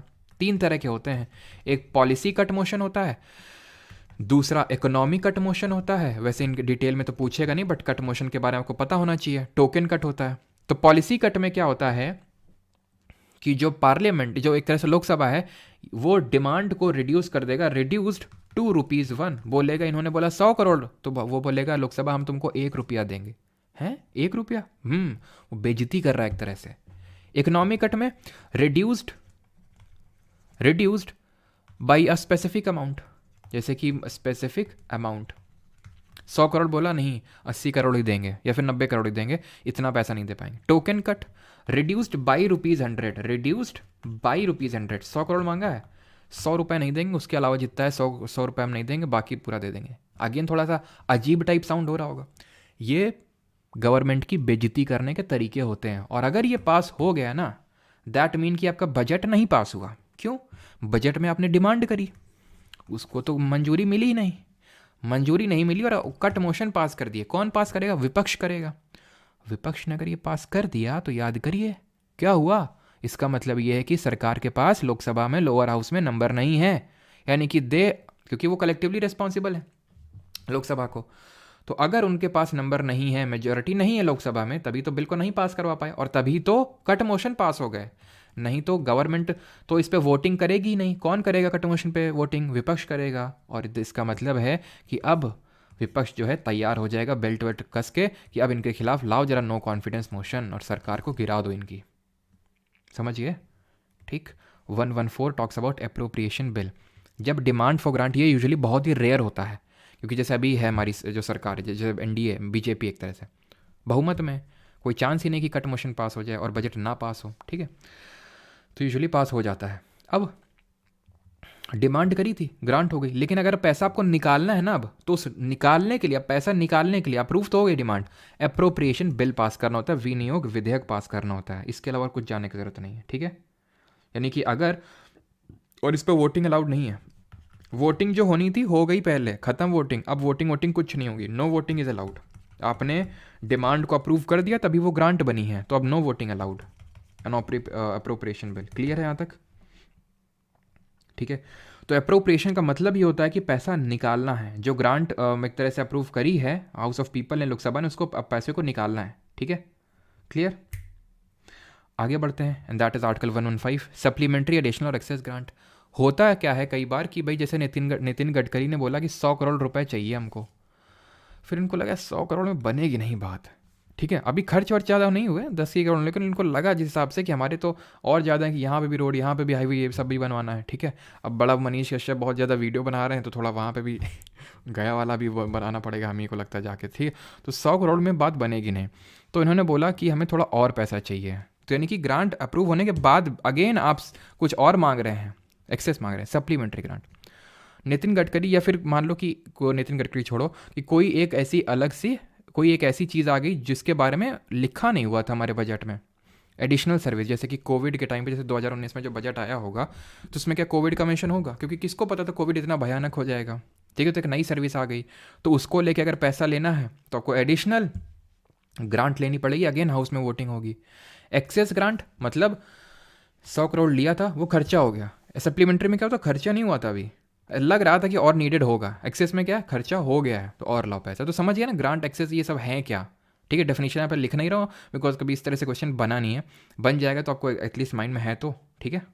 देन आते हैं 116 पे, that talks about votes on account, votes of credit and exceptional grant. ये वोट ऑन अकाउंट तो अब लगता नहीं है, ठीक है। पहले क्या होता था कि मतलब बजट जो है ना बहुत लेट से इंट्रोड्यूस किया जाता था, और लेट इंट्रोड्यूस होने की वजह से क्या होता था कि जब तक हाउस अप्रूव करता था ना, जब तक हाउस अप्रूव करता था तब तक इनका फाइनेंशियल ईयर स्टार्ट हो जाता था। हमें पता है 1 अप्रैल से स्टार्ट हो जाता है, खर्चे गवर्नमेंट के चालू हो जाते थे।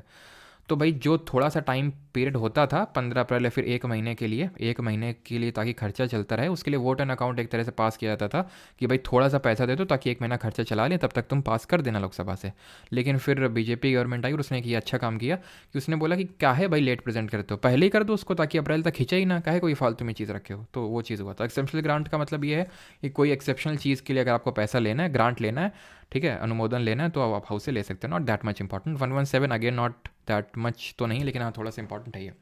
फाइनेंशियल बिल, ये है वित्तीय विधेयक। ये वित्तीय विधेयक क्या होते हैं? ये मनी बिल के बड़े भाई है या फिर मनी बिल का बाप है ये, समझे। यानी कि अगर ये मनी बिल है तो ये फाइनेंशियल बिल है। कई बार क्वेश्चन यूपीएससी ने तो पूछा है, एसएससी ने तो नहीं पूछा है कि इस तरह से ऑल, ठीक है, ये जो मैं चीज़ लिख रहा हूँ ये ट्रू है, ठीक है, कि all money bills are financial bills but vice versa is not true, यानी कि वाइसे वर्सा का मतलब है उल्टा इसका सच नहीं होगा, यानी कि सारे फाइनेंशियल बिल मनी बिल नहीं होंगे। सिंपल सी बात है ना, सिंपल सी बात है, क्योंकि मनी बिल तो फाइनेंशियल बिल के अंडर में आ रहा है, तो सारे मनी बिल फाइनेंशियल बिल होंगे, लेकिन सारे फाइनेंशियल बिल मनी बिल तो हो नहीं सकते, तो फाइनेंशियल बिल हैं क्या और क्यों अलग है मनी बिल से? ये तो मनी बिल में जितनी भी चीज़ें दी हुई हैं आर्टिकल 110 में जो हमने चीज़ें देखी थी थोड़ी सी, और वैसे बहुत सारी चीज़ें दी हुई हैं, उसके अलावा भी अगर कोई मैटर्स ऑफ जनरल लेजिस्लेशन से एसोसिएटेड है, अब तुम पूछोगे मैटर्स ऑफ जनरल लेजिस्लेशन क्या, हम नहीं बताएंगे उसको, क्योंकि ज़रूरी है ही नहीं वो, क्योंकि उसको समझाने के लिए फिर हमें तुम्हें जनरल लेजिस्लेशन समझाना पड़ेगा। ऐसे समझ लो कोई एक्स्ट्रा चीज़ है थोड़ी सी मनी बिल के अलावा,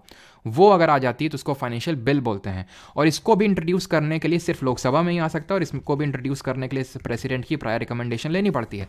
वैसे फाइनेंशियल बिल आर्टिकल नंबर 117 में 2 तरह के होते हैं, वो मैं जब सीडीएस के लिए पढ़ाता हूँ तो वहाँ पढ़ाता हूँ।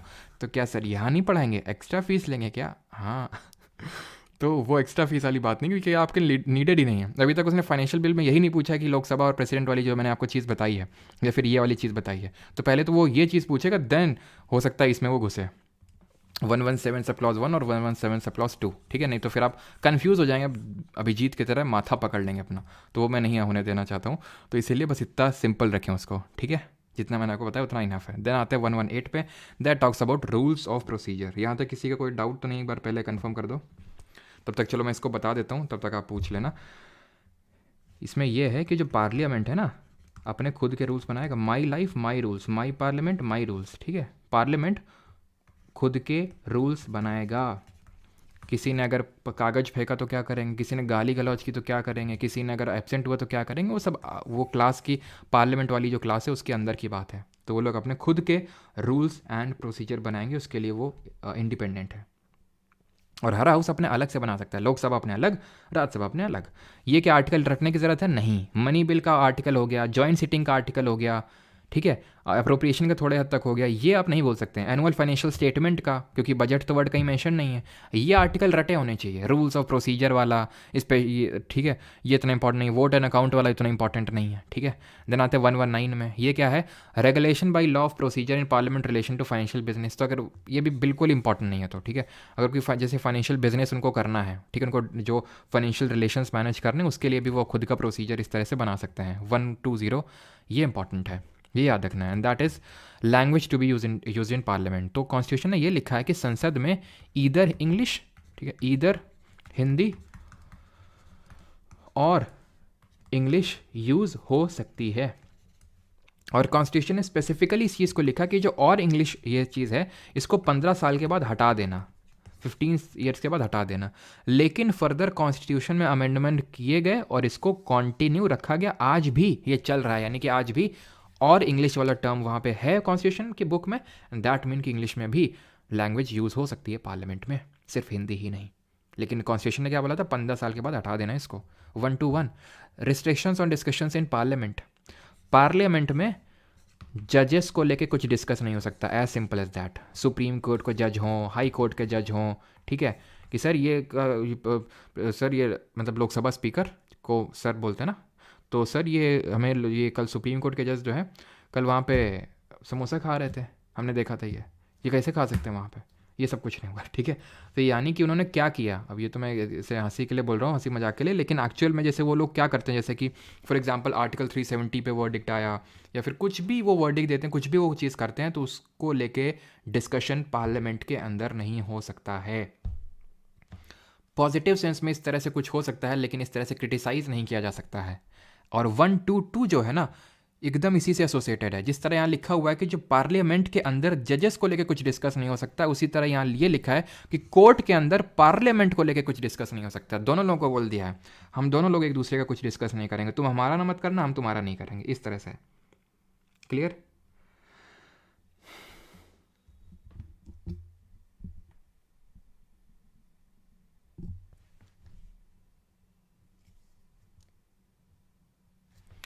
क्लियर आता है। Courts not to inquire into proceedings of the parliament. अब आखिरी आर्टिकल जो आज का हमारा है, इसके बाद सेशन हमारा खत्म है, दोस्त थोड़ी सी कुछ चीज़ें और होंगी, उसके बाद हम लोग क्वेश्चंस करेंगे। यहाँ तक एक बार बता दो, किसी कोई डाउट तो नहीं है?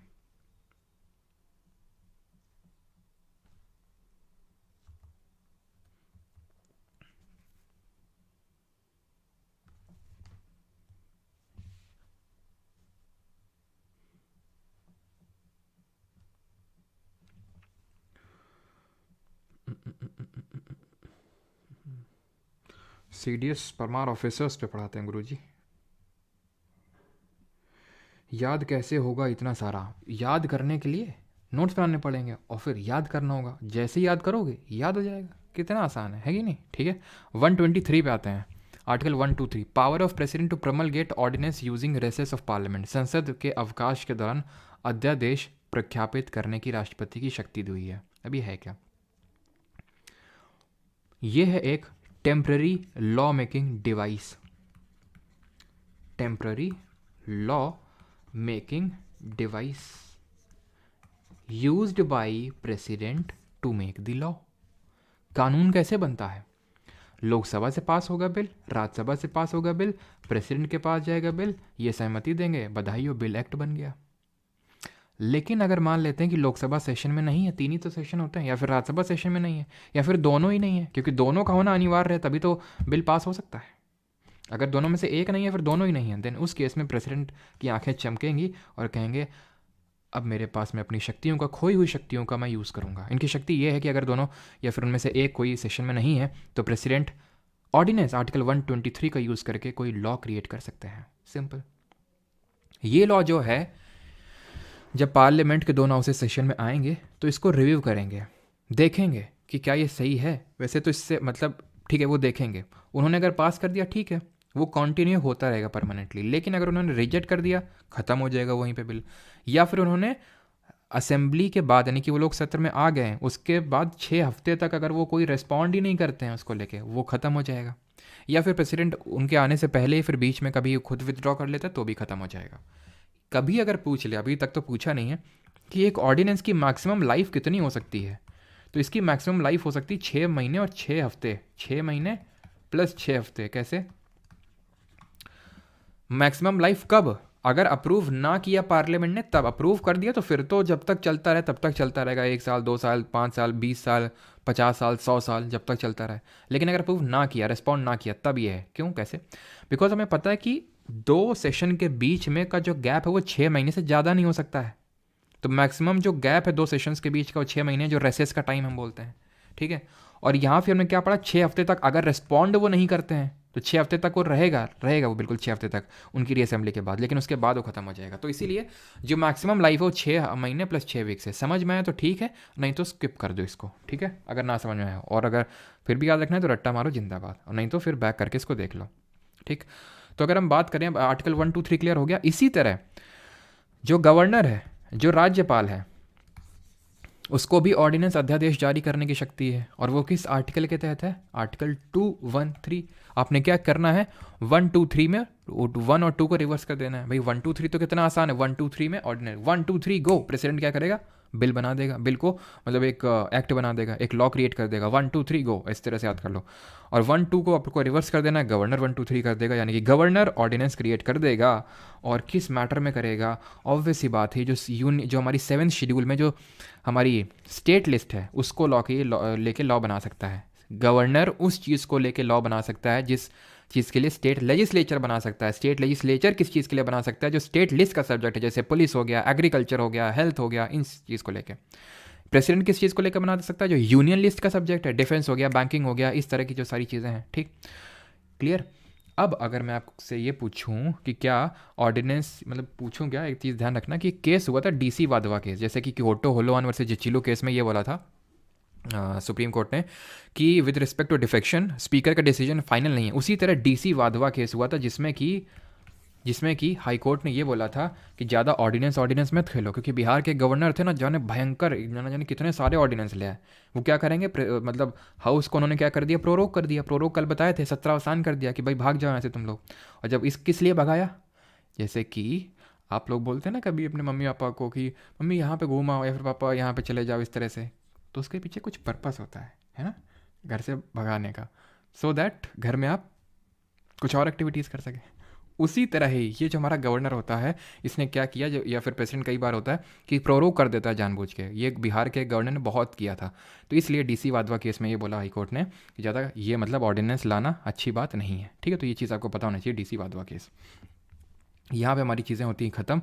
लेकिन अब हम देखेंगे क्या, पार्लियामेंट नहीं बल्कि स्टेट का लेजिस्लेचर। ये आपका जिस तरह हम लोगों ने देखा था ना, चैप्टर 1 हमने 2 मिनट में ख़त्म कर दिया, तो इसमें भी मैक्सिमम 5-6 मिनट लगेंगे, इसको भी ख़त्म कर देते हैं। स्टेट लेजिस्लेचर यानी कि यहाँ से आपका पार्ट 6 ऑफ कॉन्स्टिट्यूशन भी ख़त्म हो जाएगा, भाग नंबर 6।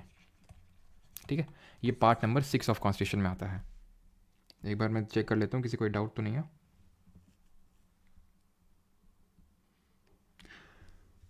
ये हरकत करी तो होगी सबने, क्यों? मतलब मेरे कहने का मतलब है कि आपने घर से बोल दिया कि जाओ, क्यों चले जाओ? कि भाई आपको ज़ोर ज़ोर से पढ़ना होता है, ठीक है? तो आपको मतलब आप इतने दरिया दिल इंसान है कि हमारे मतलब पेरेंट्स डिस्टर्ब ना हो, तो इसलिए आप बोल देते हैं कि घर से बाहर चले जाओ, सो दैट आप ज़ोर ज़ोर से बोल के पढ़ सकें, ठीक है? इसीलिए आप करते हैं। जैसे छोटे में आप क्यों करते थे? क्योंकि आपको कुछ खाना होता था जो किचन में फ्रिज में रखा होता था, आप खा नहीं पाते थे, इसलिए करते होंगे। अब बाकी आपकी सोच, ठीक है? चलो, तो यहाँ पे अब हम क्वेश्चंस नहीं, थोड़ा सा स्टेट लेजिस्लेचर देखेंगे। स्टेट लेजिस्लेचर के भी 3 कंपोनेंट होंगे। 3 कंपोनेंट क्या होंगे?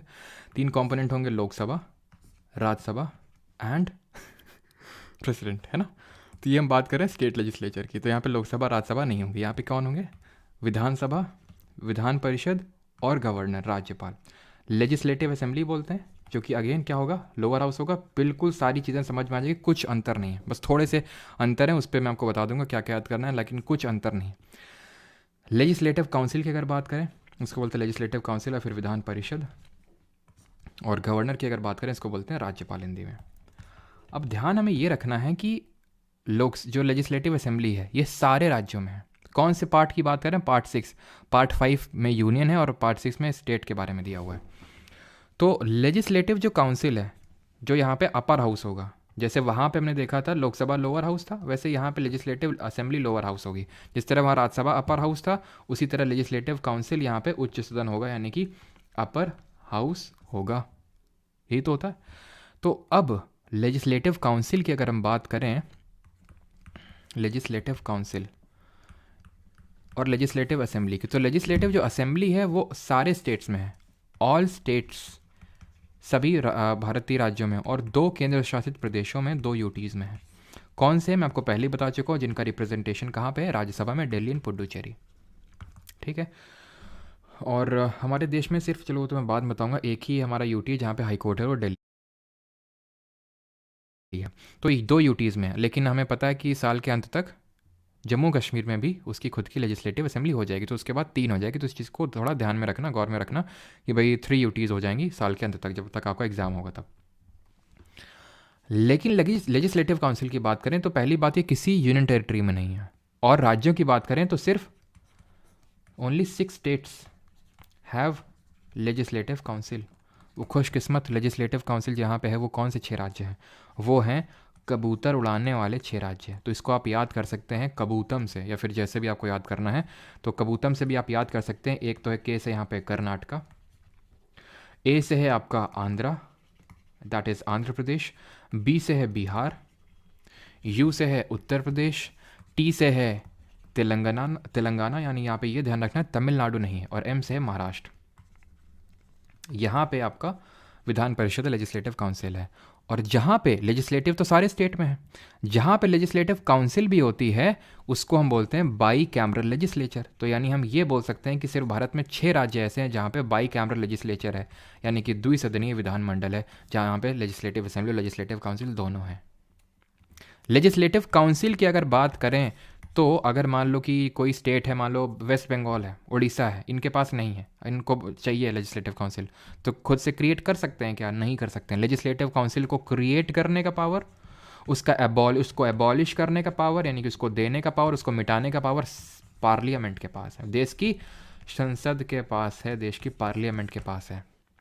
लेजिस्लेटिव काउंसिल को क्रिएट करना हो चाहे अबॉलिश करना हो, ठीक है? और एक चीज़ मुझे याद दिलाना कि मुझे आपको ये पढ़ाना है कि किन किन केसेस में राज्यसभा के पास ज़्यादा पावर्स होती हैं, ठीक है? 2-3 सिनेरियोज होते हैं हमारे। तो पार्लियामेंट ही क्रिएट और अबॉलिश कर सकता है। कोई जो स्टेट है, जैसे पिछले साल अभी वेस्ट बंगाल ने ये बोला था कि प्लीज़ हमें एक लेजिस्लेटिव काउंसिल दे दो, उसने गुजारिश करी थी। पार्लियामेंट अगर मानेगा ना माने उसके ऊपर है, क्योंकि क्रिएट या अबॉलिश करने का काम उसी के हाथ में है। और पार्लियामेंट इस काम को साधारण बहुमत से कर देता है, सिंपल मेजोरिटी नहीं, उसके लिए ये बाएं हाथ का खेल है इसको क्रिएट अबॉलिश करना। और ये स्टेट लेजिस्लेचर जो लेजिस्लेटिव असेंबली है ये तो कर ही नहीं सकती है। अगर पार्लियामेंट को लगेगा कि हाँ इनको ज़रूरत है उस चीज़ की, काम ज़्यादा हो रहा है, ये बड़े स्टेट हैं यहाँ पे एडमिनिस्ट्रेट या जनसंख्या ज़्यादा है, तो क्रिएट या कर देगा। और अगर लगा कि अब काम ख़त्म हो गया, नहीं चाहिए, तो अबॉलिश कर देगा। क्लियर? इसकी जो एक्चुअल स्ट्रेंथ है ना, एक्चुअल स्ट्रेंथ वो भी डिटरमाइन करने का काम पार्लियामेंट का ही है। एक्चुअल में स्ट्रेंथ कितनी होगी रफली, अगर हम बात करें कि लेजिस्लेटिव काउंसिल की जो स्ट्रेंथ है, लेजिस्लेटिव काउंसिल में कितने लोग होंगे, वो वहाँ की लेजिस्लेटिव असेंबली पे डिपेंड करती है। And that is should not be more than 1/3 of वहाँ का लेजिस्लेटिव असेंबली। यानी कि मान लो कि कोई राज्य का विधानसभा है, वहाँ पे 300 लोग हैं, तो यानी कि वहाँ की विधान परिषद में 100 से ज़्यादा लोग नहीं हो सकते। ये मैक्सिमम स्ट्रेंथ है वहाँ की।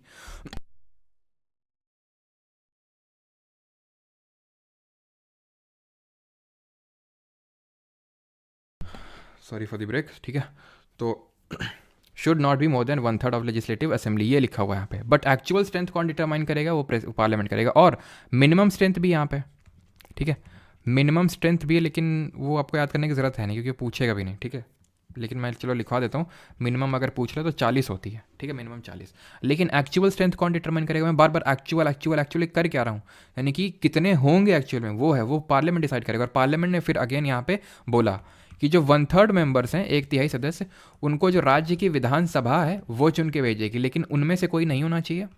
ठीक है, 1/3 तो ये चुन के भेजेंगे। 1/3 जो हैं ये जो लोकल बॉडीज़ हैं, जैसे कि म्यूनिसिपैलिटी, पंचायत के लोग नहीं, नगर पालिका के, तो जो लोकल बॉडीज़ के जो लोग हैं वो चुन के भेजेंगे। 1/12 जो लोग हैं वो जो ग्रेजुएट्स हैं, एटलीस्ट 3 साल के जो ग्रेजुएट्स हैं वो चुन के भेजेंगे। 1/12 जो हैं जो टीचर्स हैं, एटलीस्ट 3 साल उन्होंने टीचिंग वगैरह की हो, वो चुन के भेजेंगे। और अब बचे कितने, तो आपने मैथ से पढ़ा होगा, परसेंटेज में कोई भी चीज़ 100% होती है, दैट इज़ 1 होती है। इन सबको जोड़िए कितना बचेगा, 1/6 बचेगा। और ये 1/6 जो है, these are nominated by governor, इनको गवर्नर जो राज्यपाल वहाँ का नामित करता है। ठीक है, 1/6 को। और किन फील्ड में करता है, याद करिए, प्रेसिडेंट किस फील्ड में राज्यसभा में नॉमिनेशन कर रहा था, लिसैस में, literature, science, art and social service. बस इसमें एक चीज़ और बढ़ा दीजिए, and that is cooperative society, यानी सहकारी समिति, इसमें बस वो कर देता है। ठीक है, एक एक्स्ट्रा चीज़ है, तो ये चीज़ हमने देख ली। अब लेजिस्लेटिव असेंबली की अगर बात कर लें, विधानसभा जो कि लोअर हाउस है, तो यहाँ पे मैक्सिमम 500 सदस्य मेंबर्स हो सकते हैं और मिनिमम 60 मेंबर्स तो होने ही पड़ेंगे। अच्छा ये बताइए, लोकसभा में मैक्सिमम और मिनिमम कितना होता है, लोकसभा में कितना मैक्सिमम और कितना मिनिमम होता है। ठीक है, यहाँ पे मैक्सिमम 500 और यहाँ पे मिनिमम 60 मेंबर होना पड़ेगा। कुछ एक्सेप्शनल भी है हमारे, जैसे अरुणाचल, सिक्किम, गोवा में 30 भी हो सकते हैं, मिजोरम में 40 भी हो सकते हैं, नागालैंड में 46, लेकिन याद करने की ज़रूरत नहीं है, बस इतना आप याद रखिए। ठीक है, अगर आएगा तो यहाँ से आ जाएगा। क्लियर? और अगर लोकसभा में बात करें, जो मतलब यूनियन का लोअर हाउस है, तो यहाँ पे मैक्सिमम 550 मेंबर हो सकते हैं और मिनिमम कुछ नहीं है, 55। अगर किसी ने बोला है तो सर वो कोरम है, कितने लोग होने चाहिए अगर हाउस की मीटिंग रखनी, प्रोसीडिंग कैरी ऑन करनी, नहीं तो प्रिसाइडिंग ऑफिसर हाउस को एडजर्न कर देगा, वो कोरम है। और 15% की रही बात, 15% वो हमने देखा था कि मैक्सिमम स्ट्रेंथ हो सकती है, मतलब काउंसिल ऑफ मिनिस्टर की 15% of lower house, that is Lok Sabha. वो सेम चीज़ यहाँ पे भी है। ठीक है, अब मैं जो चीज़ बताने जा रहा हूँ बेहद ही इम्पॉर्टेंट और मैं बोल सकता हूँ कि बेहद ही आसान है। अब सिर्फ मैं एक लाइन ख़त्म करके, ठीक है, स्टेट लेजिस्लेचर को उसकी औकात दिखा दूंगा है ना, आजकल काफ़ी चल रहा है ना, औकात दिखा दूंगा। तो मैं अभी दिखाता हूँ औकात किस तरह से। अगर आपको याद हैं आर्टिकल्स पार्लियामेंट के, तो आपको स्टेट लेजिस्लेचर के आर्टिकल याद करने में बिल्कुल भी परेशानी नहीं होने वाली है। आपको करना क्या है, क्या करना है आपको, आर्टिकल नंबर 79 क्या बोलता है, ये कॉन्स्टिट्यूशन ऑफ पार्लियामेंट, संसद का गठन, यही बोलता है ना। अगर मैं इसमें 89 ऐड कर दूं तो मुझे मिल जाएगा आर्टिकल नंबर 168। ये बोलता है constitution of legislature in state, खत्म। यही ऐड करने के लिए तो बोला था वहाँ पे भी हमने, पहले भी आपको यही तो बोला था, 89 ही ऐड करने के लिए बोला था ना आपको, वैसे यहाँ पे भी है। ये काम आपको कहाँ तक करते जाना है, अनुच्छेद नंबर 111 तक करते जाना है। ठीक है, फिर जब आप 112 से बढ़ेंगे तो उसमें बस 90 जोड़ दीजिएगा, कंटेम्प्रेरी आपको आर्टिकल मिल जाएगा। जैसे मैं बोलूँ धन विधेयक मनी बिल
बस 90 जोड़ दीजिएगा, कंटेम्प्रेरी आपको आर्टिकल मिल जाएगा। जैसे मैं बोलूँ धन विधेयक, मनी बिल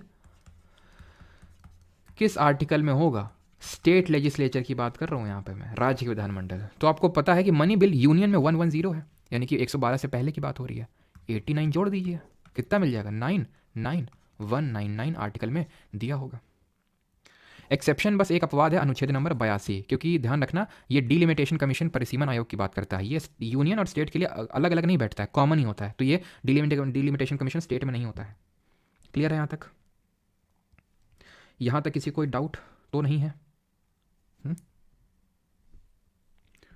और यहाँ पे कुछ चेंज, मतलब एक दो एक्स्ट्रा और चीज़ें मुझे आपको बतानी, जैसे कि किस तरह से पास होता है। जैसे मनी बिल की अगर मैं बात करूँ, धन विधेयक की, ठीक है, मनी बिल की अगर मैं बात करूँ स्टेट लेजिस्लेचर में, तो वैसे ही पूरा प्रोसीजर होता है जैसे सेंटर में होता है। यानी कि अगर लेजिस्लेटिव असेंबली है, देखिए सारे राज्यों में तो लेजिस्लेटिव काउंसिल है नहीं, तो अगर नहीं है तो सीधे गवर्नर के पास जाएगा, राज्यपाल के पास। अगर है लेजिस्लेटिव असेंबली और लेजिस्लेटिव काउंसिल अगर भी है, तो यहाँ से पास होगा, वो सेम बिल्कुल राज्यसभा से अपडेट कर सकते हैं। नहीं, सिर्फ 14 दिन तक ये होल्ड कर सकता है और रिकमेंडेशन बस दे सकता है और गवर्नर के पास जाएगा। गवर्नर के पास इस केस में भी सस्पेंसिव वीटो नहीं होगा, नहीं बिल को वो लौटा नहीं सकता है, नहीं होगा, ठीक है, बाकी वीटो होंगे। लेकिन अगर मैं ऑर्डिनरी बिल की बात करूं, ऑर्डिनरी बिल, तो यहाँ पे ऑर्डिनरी बिल के केस में हमने सेंटर में देखा था कि लोकसभा और राज्यसभा के पास इक्वल पावर थी, लेकिन यहाँ पे लेजिस्लेटिव असेंबली और लेजिस्लेटिव काउंसिल के पास इक्वल पावर नहीं है। यहाँ पे लेजिस्लेटिव असेंबली, जो यहाँ का लोअर हाउस है, उसके पास ज़्यादा पावर है लेजिस्लेटिव काउंसिल के मुकाबले। लेजिस्लेटिव असेंबली ने अगर कोई बिल भेजा लेजिस्लेटिव काउंसिल के पास, विधान परिषद के पास, तो अगर उसने पास कर दिया तो राज्यपाल के पास चला जाएगा, ठीक है, अगर एसेंट दे दिया। अभी देखेंगे राज्यपाल के पास क्या क्या पावर होती हैं। इसने पास किया, इसने मना कर दिया, नहीं करेंगे, ठीक है, ये तो खैर कर ही नहीं सकता। ये बोला कि प्लीज़ इसको देख लो, लेजिस्लेटिव असेंबली ने देख लिया, उसको पास कर दिया तो गवर्नर के पास पहुंच जाएगा। लेकिन अगर लेजिस्लेटिव असेंबली ने फिर से पास किया, लेजिस्लेटिव काउंसिल को मंजूर नहीं है, देन लेजिस्लेटिव असेंबली ने लेजिस्लेटिव काउंसिल को भेजा और 3 महीने तक कोई रिस्पॉन्ड ही नहीं किया। या फिर पहले केस में क्या बोला था, लेजिस्लेटिव असेंबली ने काउंसिल को भेजा, इसने इसको भेजा, फिर इसने वापस भेज दिया, फिर इसने इसको भेजा, अब देख लो, ठीक है। तो ये ज़्यादातर 1 महीने के लिए, मैं आई थिंक मैं समझा नहीं पाया आपको ढंग से, फिर से मैं समझाता हूँ। मैंने ये बोला, एक केस तो आप समझ गए कि इसने पास किया, राज्यपाल के पास पहुंचा। मैं ये बोल रहा हूं कि जिस तरह 6 महीने का था ना कंडीशन वहां पे, कि राज्यसभा 6 महीने तक, या फिर राज्यसभा, लोकसभा ने भेजा राज्यसभा को, तो राज्यसभा 6 महीने तक ज़्यादा से ज़्यादा रोक सकता है। अगर राज्यसभा ने लोकसभा को भेजा तो वो भी ज़्यादा से ज़्यादा 6 महीने तक रोक सकता है बिल को। उसी तरह लेजिस्लेटिव असेंबली ने अगर काउंसिल को भेजा तो पहली बार में वो 3 महीने के लिए ज़्यादा से ज़्यादा रोक सकता है। दोबारा अगर फिर से भेजा लेजिस्लेटिव काउंसिल के पास, लेजिस्लेटिव असेंबली ने, तो ज़्यादा से ज़्यादा 1 महीने के बिल को रोक सकता है। यानी कि लेजिस्लेटिव काउंसिल लेजिस्लेटिव असेंबली के द्वारा पास किए गए ऑर्डिनरी बिल को, साधारण विधेयक को, मैक्सिमम 4 महीने के लिए बस रोक सकता है, ठीक है। और अगर मान लेते हैं कि लेजिस्लेटिव काउंसिल से बिल ओरिजिनेट होता है और अगर असेंबली के पास पहुंचता है और इसने अगर मना कर दिया तो सीधा वहीं खत्म हो जाएगा। और ये जो मैंने आपको बोला, पहले बार में 3 महीने के लिए रोक सकता है, दूसरी बार में 1 महीने के लिए, लेकिन अगर फिर से लेजिस्लेटिव असेंबली ने पास किया तो इस बार वो नहीं रोक सकता है, वो गवर्नर के पास हो जाएगा। अगर ये बात आपको समझ में आ रही है तो इसको याद रखिए, नहीं तो आप इसको एलिमिनेट कर दीजिए। पार्लियामेंट वाली बात ही याद रखिए, क्योंकि इससे कभी क्वेश्चन बना भी नहीं है। अगर बनेगा क्वेश्चन तो ये चीज़ ध्यान रखना, विधानसभा के पास विधान परिषद से ज़्यादा शक्तियाँ होती हैं साधारण विधेयक के केस में भी।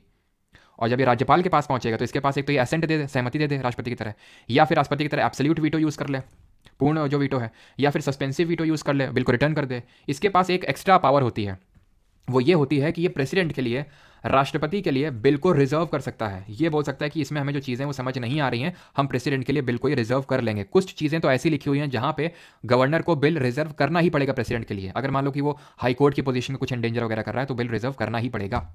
अगर ये चीज़ आपको समझ में आई है तो ठीक है, नहीं तो इसको जाने दीजिए, क्योंकि अभी तक इससे क्वेश्चन बना नहीं है। बस ये ध्यान रखना कि ऑर्डिनरी बिल के केस में भी लेजिस्लेटिव असेंबली के पास ज़्यादा पावर होती है काउंसिल से, एंड लेजिस्लेटिव काउंसिल किसी ऑर्डिनरी बिल को मैक्सिमम 4 महीने तक ही बस होल्ड कर सकता है, उसके अलावा और उसके पास ज़्यादा कुछ पावर होती नहीं है। मनी बिल में बिल्कुल सेम है।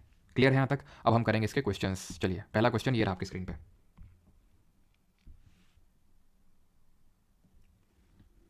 बिल्कुल रिजर्व कर लेता है वो, ठीक है, वो रिजर्व कर लेगा और बोलेगा, और अगर उसने रिजर्व कर लिया ना, ध्यान रखना तब तक ये क्वेश्चन करो, अगर उसने रिजर्व कर लिया ना तो प्रेसिडेंट के पास जाएगा, फिर गवर्नर का कोई काम नहीं है, तो फिर प्रेसिडेंट और स्टेट लेजिस्लेचर के बीच में आपस में बात होगी। और जिस तरह हम देखे थे कि, ध्यान से सुना इस बात को, जिस तरह हम देखे थे कि पार्लियामेंट के केस में कि पार्लियामेंट को अगर बिल लौटाया प्रेसिडेंट ने और अगर पार्लियामेंट फिर से लौटाया तो इस बार मैंडेटरी है प्रेसिडेंट को असेंट देना। लेकिन ये जो मैंडेशन है स्टेट लेजिस्लेचर केस में नहीं है, hence we can say that state legislature can not override the veto power of president, but parliament can. Override नहीं कर सकते, इसका मतलब ये नहीं है कि दोबारा भेज देंगे और प्रेसिडेंट उसको पास नहीं करना पड़ेगा, ठीक है। चलिए अब ये क्वेश्चन करते हैं। In which year did the election first elected parliament came to office? हमने देखा था 1952 में, 17 अप्रैल और 13 मई हमने देखा था, और 1954 में इनके हिंदी नेम्स को अडॉप्ट किया गया था। According to which article of the Indian constitution a person shall not be qualified to be chosen to fill a seat in the parliament unless he is a citizen of India? तो भारतीय संविधान के किस अनुच्छेद के अनुसार कोई व्यक्ति संसद में सीट भरने के लिए चुने जाने के लिए तब तक योग्य नहीं होगा जब तक कि वो भारत का नागरिक ना हो। सिंपल सर, नागरिक ना हो यानी कि एक तरह से क्वालिफिकेशन से कौन डील करता है, तो कौन सा होगा ये, तो there shall be president of India. Impeachment से डील करता है article number 76 option number A. अगला क्वेश्चन है 3rd number, power to summon both the houses, यानी कि समन कौन कर सकता है। संसद के सदनों को बुलाने की शक्ति किसमें निहित है, prime minister, president, vice president या फिर स्पीकर। समन करने का पावर तो हमने देखा था, मैं फिर से रिपीट करता हूँ। एडजर्न करता है presiding officer, adjourn sine die करता है presiding officer, summon, prorogue, dissolve सब प्रेसिडेंट करेगा। Which of the following is not a kind of question related to the Indian parliamentary proceedings, इनमें से कौन सा नहीं है। और एक चीज ध्यान रखना, इसमें कोई ज्वाइंट सिटिंग नहीं होती है, इसको एकदम नोट कर लेना दिमाग में, नो ज्वाइंट सिटिंग। हम ये देखे थे पार्लियामेंट के केस में, मनी बिल में ज्वाइंट सिटिंग नहीं होती, लेकिन ऑर्डिनरी बिल में हो जाती है अगर डेडलॉक होता है। यहाँ डेडलॉक होता ही नहीं है, तो कभी भी गवर्नर के पास ये पावर नहीं होती है कि वो ज्वाइंट सिटिंग बुला ले, संयुक्त बैठक बुला ले लेजिस्लेटिव असेंबली और काउंसिल की। ध्यान रखना हमेशा, लोकसभा राज्यसभा के केस में है, इसको याद ऐसे रख लो कि भाई सारे राज्यों में नहीं होती है लेजिस्लेटिव काउंसिल, इसलिए इस चीज़ को कॉन्स्टिट्यूशन में ऐड ही नहीं किया गया। क्लियर है। चलिए अगला क्वेश्चन करते हैं। In the context of Indian parliament what is 0 hour, शून्य काल क्या होता है। बहुत आसान क्वेश्चन है। अब देखिए जो हम लोगों ने इतना टाइम इन्वेस्ट किया है उसका यहाँ पे आपको चीज़ें मिलेंगी, ठीक है। कि हमने देखा था किस तरह से जो पहला आवर होता है, पहला घंटा होता है 11 से लेकर 12, उसको क्वेश्चन आवर बोलते हैं, प्रश्नकाल बोलते हैं। उसमें प्रश्न पूछे जाते हैं मिनिस्टर से या फिर प्राइवेट मेंबर से भी पूछे जा सकते हैं। Start, unstarred, short notice. Short notice में कितने दिन का नोटिस देना होता है। और 0 आवर उसके बाद चालू होता है 12 से 1, जहाँ पे agenda of the day decide किया जाता है कि क्या हम लोग जब लंच के बाद मिलेंगे तो क्या करेंगे। दोनों ही चीज़ कॉन्स्टिट्यूशन में मेंशन नहीं है, not mention in the constitution. Parliament वाला सेशन बिगिंस विद डैश, तो किससे शुरू होता है, सत्र किससे शुरू होता है, हमने देखा था। क्वेश्चन आंसर रेसेस क्या है, दो सेशंस के बीच में, दो सत्रों के बीच में जो टाइम पीरियड होता है उसको बोलते हैं रेसेस, ठीक है। कॉलिंग अटेंशन मोशन होता है एक तरह से, जहाँ पे एक मिनिस्टर की बहुत इंपॉर्टेंट इशू को लेके उसकी एक तरह से अटेंशन सीख की जाती है कि क्या भाई तुम्हारे मिनिस्ट्री को, जैसे कि मान लो अभी कोई रेप वगैरह इस तरह की घटना हो जाए, अनफॉर्चुनेट घटना, तो जो ministry of women and child development है उनकी अटेंशन क्या हो रहा है ये सब आपके काल में, तो that is called as calling attention motion. A nominated member of a house shall be disqualified for being a member of the house if he joins any political party after the expiry of dash from the date of, ये बताइए जल्दी से। एक चीज़ ध्यान रखना कि मैंने आपको नो कॉन्फिडेंस मोशन बताया था, अविश्वास प्रस्ताव पारित करते हैं, ठीक है। नो कॉन्फिडेंस मोशन ये सभी, ये सिर्फ लोकसभा में आ सकता है, ओनली इन लोकसभा, ठीक है। और ये इससे क्या होता है कि ये पास हो गया, पारित हो गया, तो पूरी काउंसिल ऑफ मिनिस्टर को, मंत्रिपरिषद को रिजाइन दे देना होता है। ऐसे ही सेंसर मोशन होता है, सेंसर मोशन होता है, ठीक है। वो क्या होता है, एक इंडिविजुअल मिनिस्टर के खिलाफ भी लाया जा सकता है और सबके खिलाफ, पूरी लोकसभा की मतलब जो सरकार है उसके खिलाफ भी लाया जा सकता है, entire council of minister.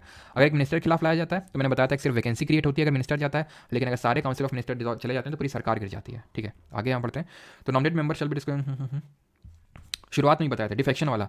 Defection में क्या था कि नॉमिनेटेड मेंबर के पास 6 महीने का टाइम पीरियड होता है कि आप ज्वाइन करना है तो कर लो, उसके बाद आपने करी आप डिस्क्वालीफाई हो जाओगे, ठीक है। 8th question, who said parliamentary system provides a daily as well as periodic assessment of the, ये इंपॉर्टेंट नहीं है, ठीक है, प्रीवियस ईयर कभी नहीं है। Which of the following is called as the temple of the country's democracy, ये भी आसान सही है कि देश के लोकतंत्र का मंदिर किसे कहा जाता है, Rajghat, supreme court, Ashok left, parliament. तो ये पार्लियामेंट को बोला जाएगा बिकॉज यहीं पे सारे डिस्कशन और सारे लॉ क्रिएट होते हैं, इसलिए बोला जाता है। क्वेश्चन नंबर, अब आते हैं राज्यसभा पे। राज्यसभा में सारी चीज़ें रिवीजन के लिए यहाँ पे दी हुई हैं आपके लिए, ठीक है। तो आप रिवीजन यहाँ से मार सकते हैं, इंग्लिश और हिंदी दोनों में है। Who is the chairman of Rajya Sabha, Rajya Sabha का सभापति कौन होता है। 6 मंथ सही है, प्रीति, आनंद, पुष्पा, आकांक्षा, आरजू, अभिषेक, सबका सही है। तो चेयरमैन ऑफ राज्यसभा की अगर बात करेंगे तो ये वाइस प्रेसिडेंट होता है, is the ex officio chairman. और ये किस आर्टिकल में लिखा हुआ ये बताएंगे।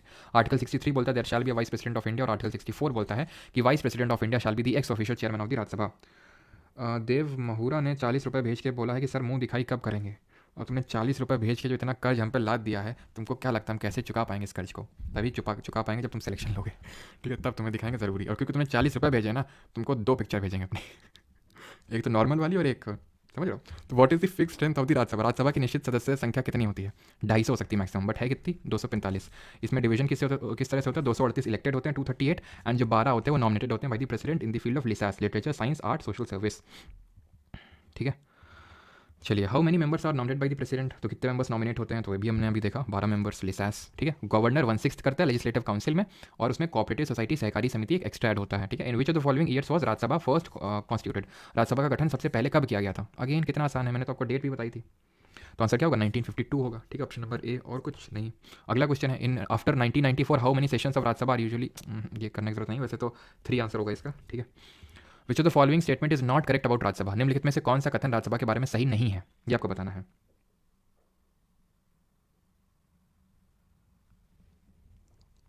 और एक चीज़ मैं आपको बता दूं कि एक्चुअल में इसमें ईयर वगैरह नहीं लिखे हुए हैं,